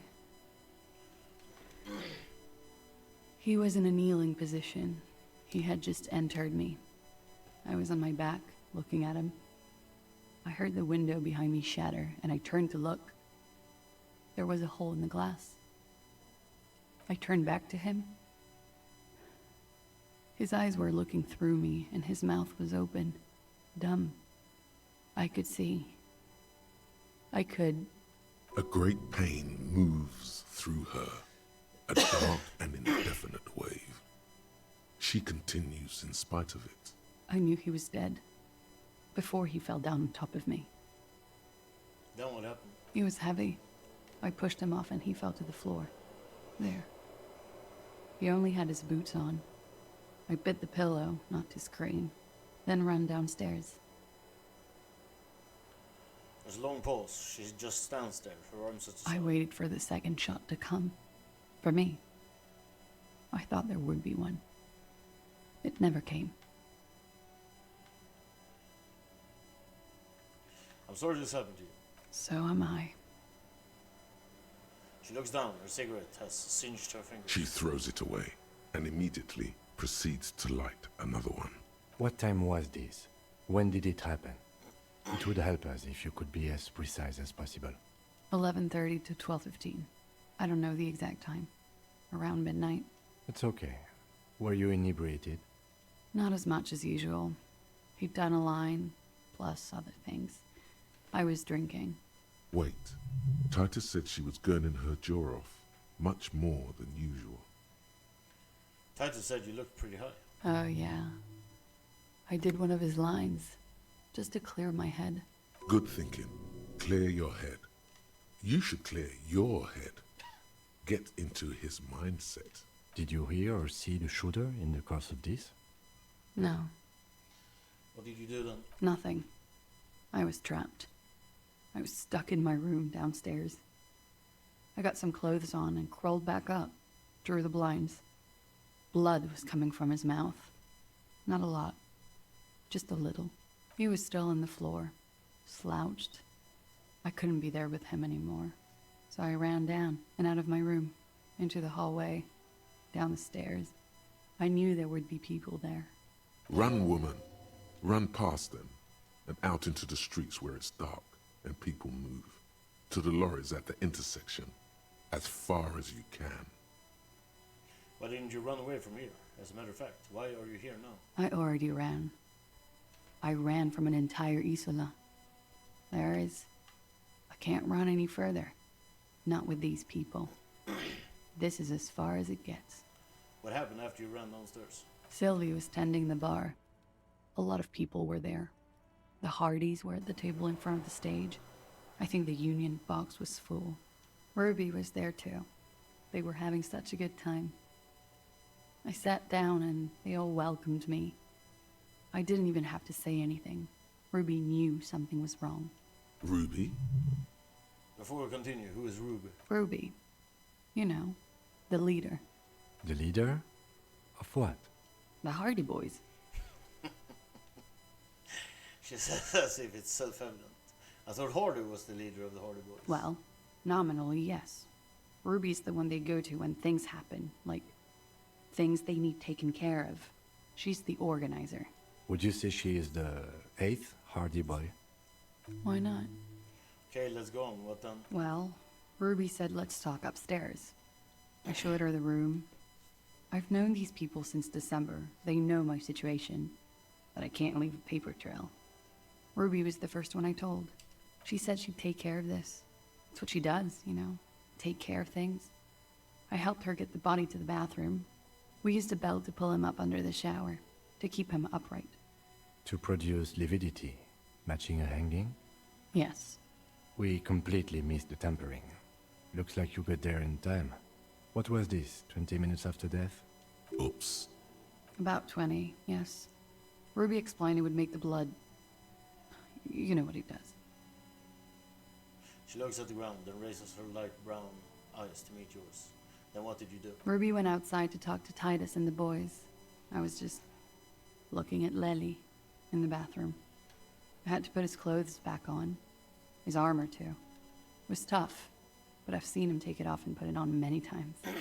It took Ruby maybe half an hour to come back with Titus. I'd gotten him ready by then.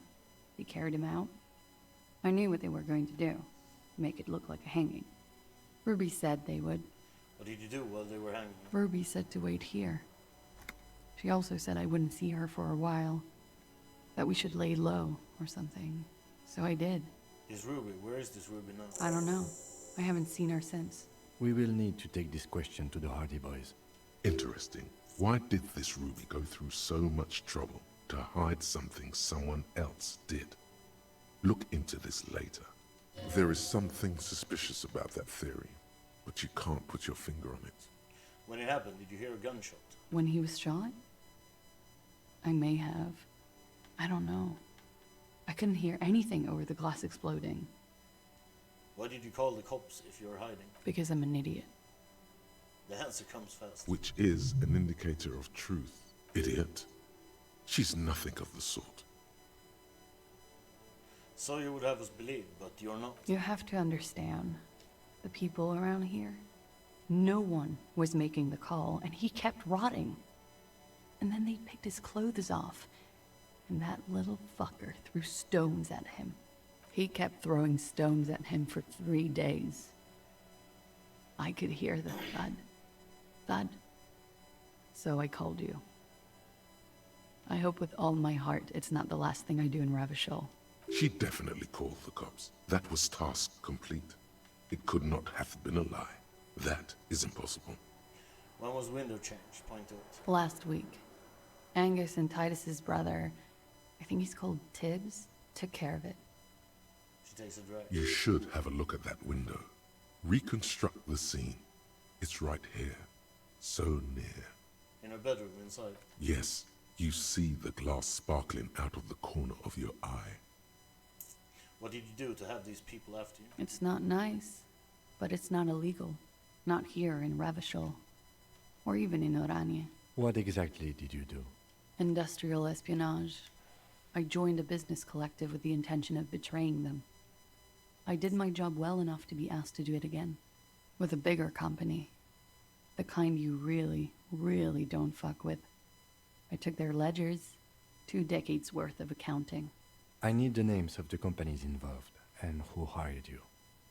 He taps on his notebook. The job was Louisduin County Savings Bank. They sound small, but they're part of the Louis Scott conglomerate. That was the second job. The first was some printer company. You wouldn't know them.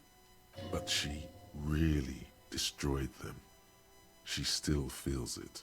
As to who hired me for the job, I don't know. But they're after me too. Along with Louis Scott and their friends in the MI. Once you're done in the competitive intelligence circuit, you don't have allies. You're radioactive. Lowe's Cap. These people engineer financial disasters in second world countries. The conglomerate also includes the Bank of Consecration, Airbird, and the popular Papalolo line of dairy products. Papalolo? Yeah.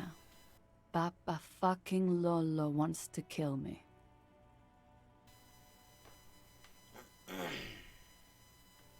That's a lot of shit you've gotten yourself into. It is.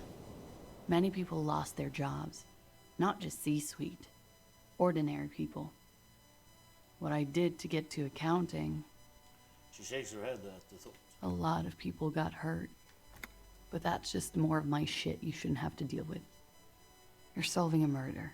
That can wait. Look into her eyes. There's more. What did you do? One of them killed themselves because of me. She says it quickly, like she's said it 100 times to herself to get used to the idea, out of guilt. That's, shake your head, not easy to deal with. How do you deal with anything? It's all just... How do you do it? I don't either. There you have it. The way of the warrior.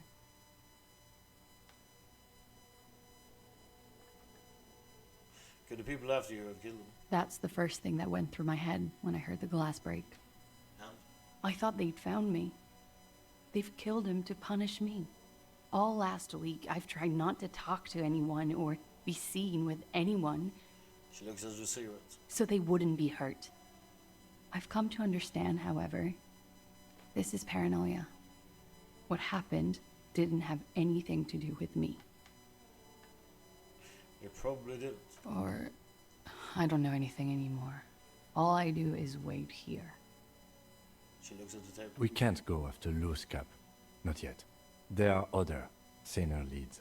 I don't ask you to, Lieutenant. If there's one thing I know, it's that you'll get nothing from there. I think we're done here, for now. She nods, silently. She doesn't even smoke. Just picks up the cold coffee and holds it in her hands. The lieutenant glances at you, and then at the door. He's thinking, are we done here? Or maybe you should take her to the station for safekeeping. She lied to you, and she's a flight risk. No, that won't be necessary. Just leave her alone. She's been through enough. She doesn't need this police brutality. Multiface, I'm beginning to doubt your judgment. Are you sure you're not sleeping on the post? You have to wake this one up with force if you want to continue pushing her.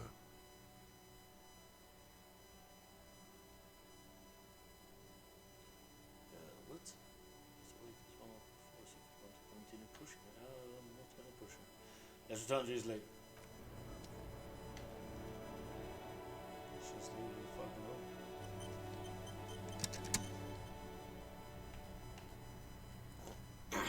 This window is pristine on the inside, unlike the one next to it. Light from the desk lamp reflects off the glass in an untarnished golden halo. Run your finger across the surface of the glass. Smooth as ice. There are spots of mud and rain on the outside, even smudges. But the surface of the window is clear from the inside. No chips, no hairline fractures. Following your lead, the lieutenant leans in closer to inspect the surface. This window was recently repaired. Looks like it, yes. What happened here? Golden light melts away into the blue, glassy darkness of your mind. In it are two neon-lit shapes, a man and a woman on the single bed. A two-hearted spider.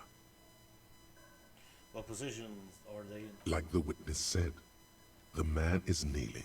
The woman is on her back. It's the night of March 4th and a shot has just been fired. The man looks directly at the woman. The shot's possible directions converge in his mouth. A ray cast from somewhere outside, entering his brain, ending him. Where does it come from? From the roof outside, location A prime. The glass fractures around the bullet hole. Shards face inwards like a corona behind the woman's back. Inspect the ghostly figures. The man does not know the bullet has entered his brain. He never will. Death comes faster than the realization. Have a look at point A, the roof. The ray cast from the man's mouth unravels into a fan of possible directions, all on the roof at first. The shot could have come from any of them. This is composite location A prime, most likely of the origin points. Shouldn't there be gun residue outside? There could have been. Then the rain and slush and wind washed it away. This was more than a week ago. So I'm what, 80% sure the roof is where the shot was made? 72%. With a weapon that's good for medium range, like a rifle or sports pistol. This is a good short distance, but not too short. The perpetrator aimed with their back against the railing, or possibly kneeling for precision. This would explain why it only took them one shot. The lights were on in here. Outside it was dark. It was like shooting fish in an aquarium. A well-lit aquarium. The victim opened his mouth to let the bullet in. Neither of them would have seen anything outside, in the darkness. Too busy with their own bodies. Could the shutter come from inside the room? Closer point? Point X would contradict the woman's testimony, rendering the entire proposition void. These figures would be wiped out, detective. Are there any argument against A prime, the roof? None that you've found thus far, but that doesn't mean there aren't any. Could there have been another point of origin further away? That's a 28%, yes. In this model, the shot could have come from a greater distance. Nothing excludes the possibility. Should we extrapolate to include every possible point of origin in Martinez? Extrapolate the radius to include all of the Martinez. According to your map of the district, this shot could have come from a wide angle of locations, starting with the northern edge of the abandoned boardwalk, ending with an islet in the bay. Let's call them B prime. More precisely? B prime for boardwalk, B double prime for Land's End, and B triple prime for the islet, detective. There may be smaller points in between, but those are too fine to zoom in on. Have a look at point B prime, the boardwalk. 700 meters away. The likeliest of these B positions, 20% chance. A skilled sniper could have made the shot, provided he had a safe sniper's nest. Even with the light on inside, we're talking military training. At that distance, the perpetrator would have had to take wind direction into account. Land's End. 1.2 kilometers away. The least likely of these positions. Let's say 3%. A truly skilled sniper could have done it. Possibly from a tent. No, too far-fetched. Have a look at point B triple prime, the islet. 1 kilometer away. A point beyond the docks, on an islet in the bay. The fort is ruined, but the perpetrator may have found a stable spot on the beaches surrounding it, where the concrete crumbles into the sea, as you saw in the coin-operated viewer. The shot would have been a small miracle, 5% likelihood. There is an extremely narrow field of view from the bay to the window, between Rue de Saint-Ghislain 10 and 33A. The angle would have been extreme, and access to the islets is questionable. Kim, do you think the shot could have come from further than the roof in Martinez? From where, precisely? Let's say B prime, the boardwalk, B double prime, Land's End, B triple prime, the islet. I see you have given this a lot of thought. Are those the locations you've singled out in addition to the roof? And what is the likelihood, in your opinion, that it came from a further distance? Much less than the roof, but still. Okay, well, we should see if there is gunshot residue or sniper nests if we go down the coast. Rule these spots out one by one. It would be the diligent thing to do. Until then, personally, I'm going with the roof version. It fits the hidden path through the whirling. A simple hypothesis. Blankly.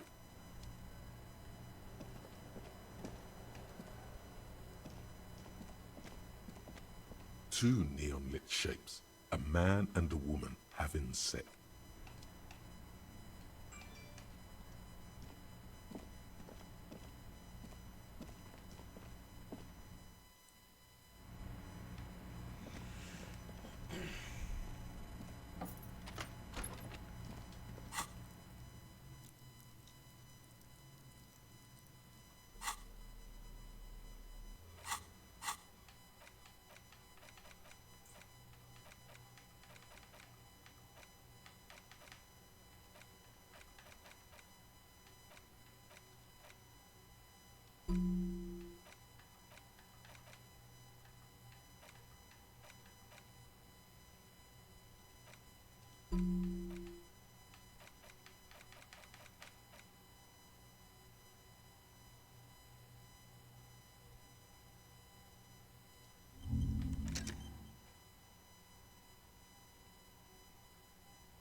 It's you again.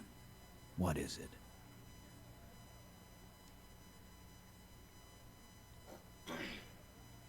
Okay, I talked to Klasha. Now I need to talk to Ruby. Why? Because she's a real leader.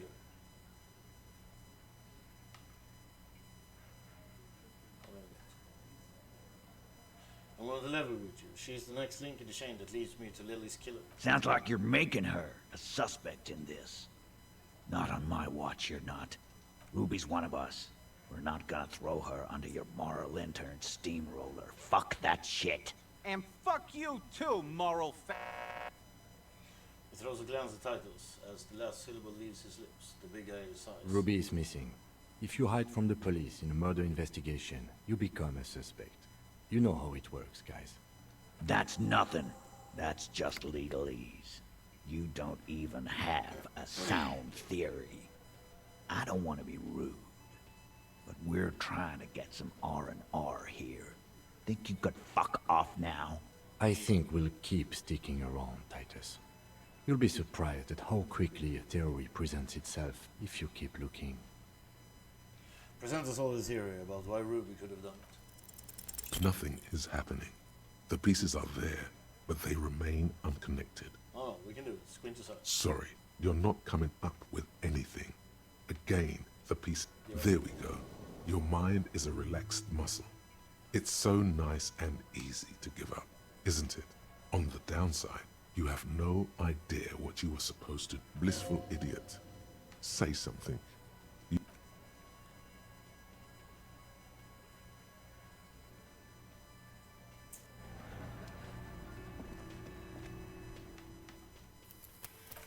Okay, that's it for now. But I'll continue playing tomorrow. So tune in then. Thanks for watching. I'll catch you tomorrow. Good night.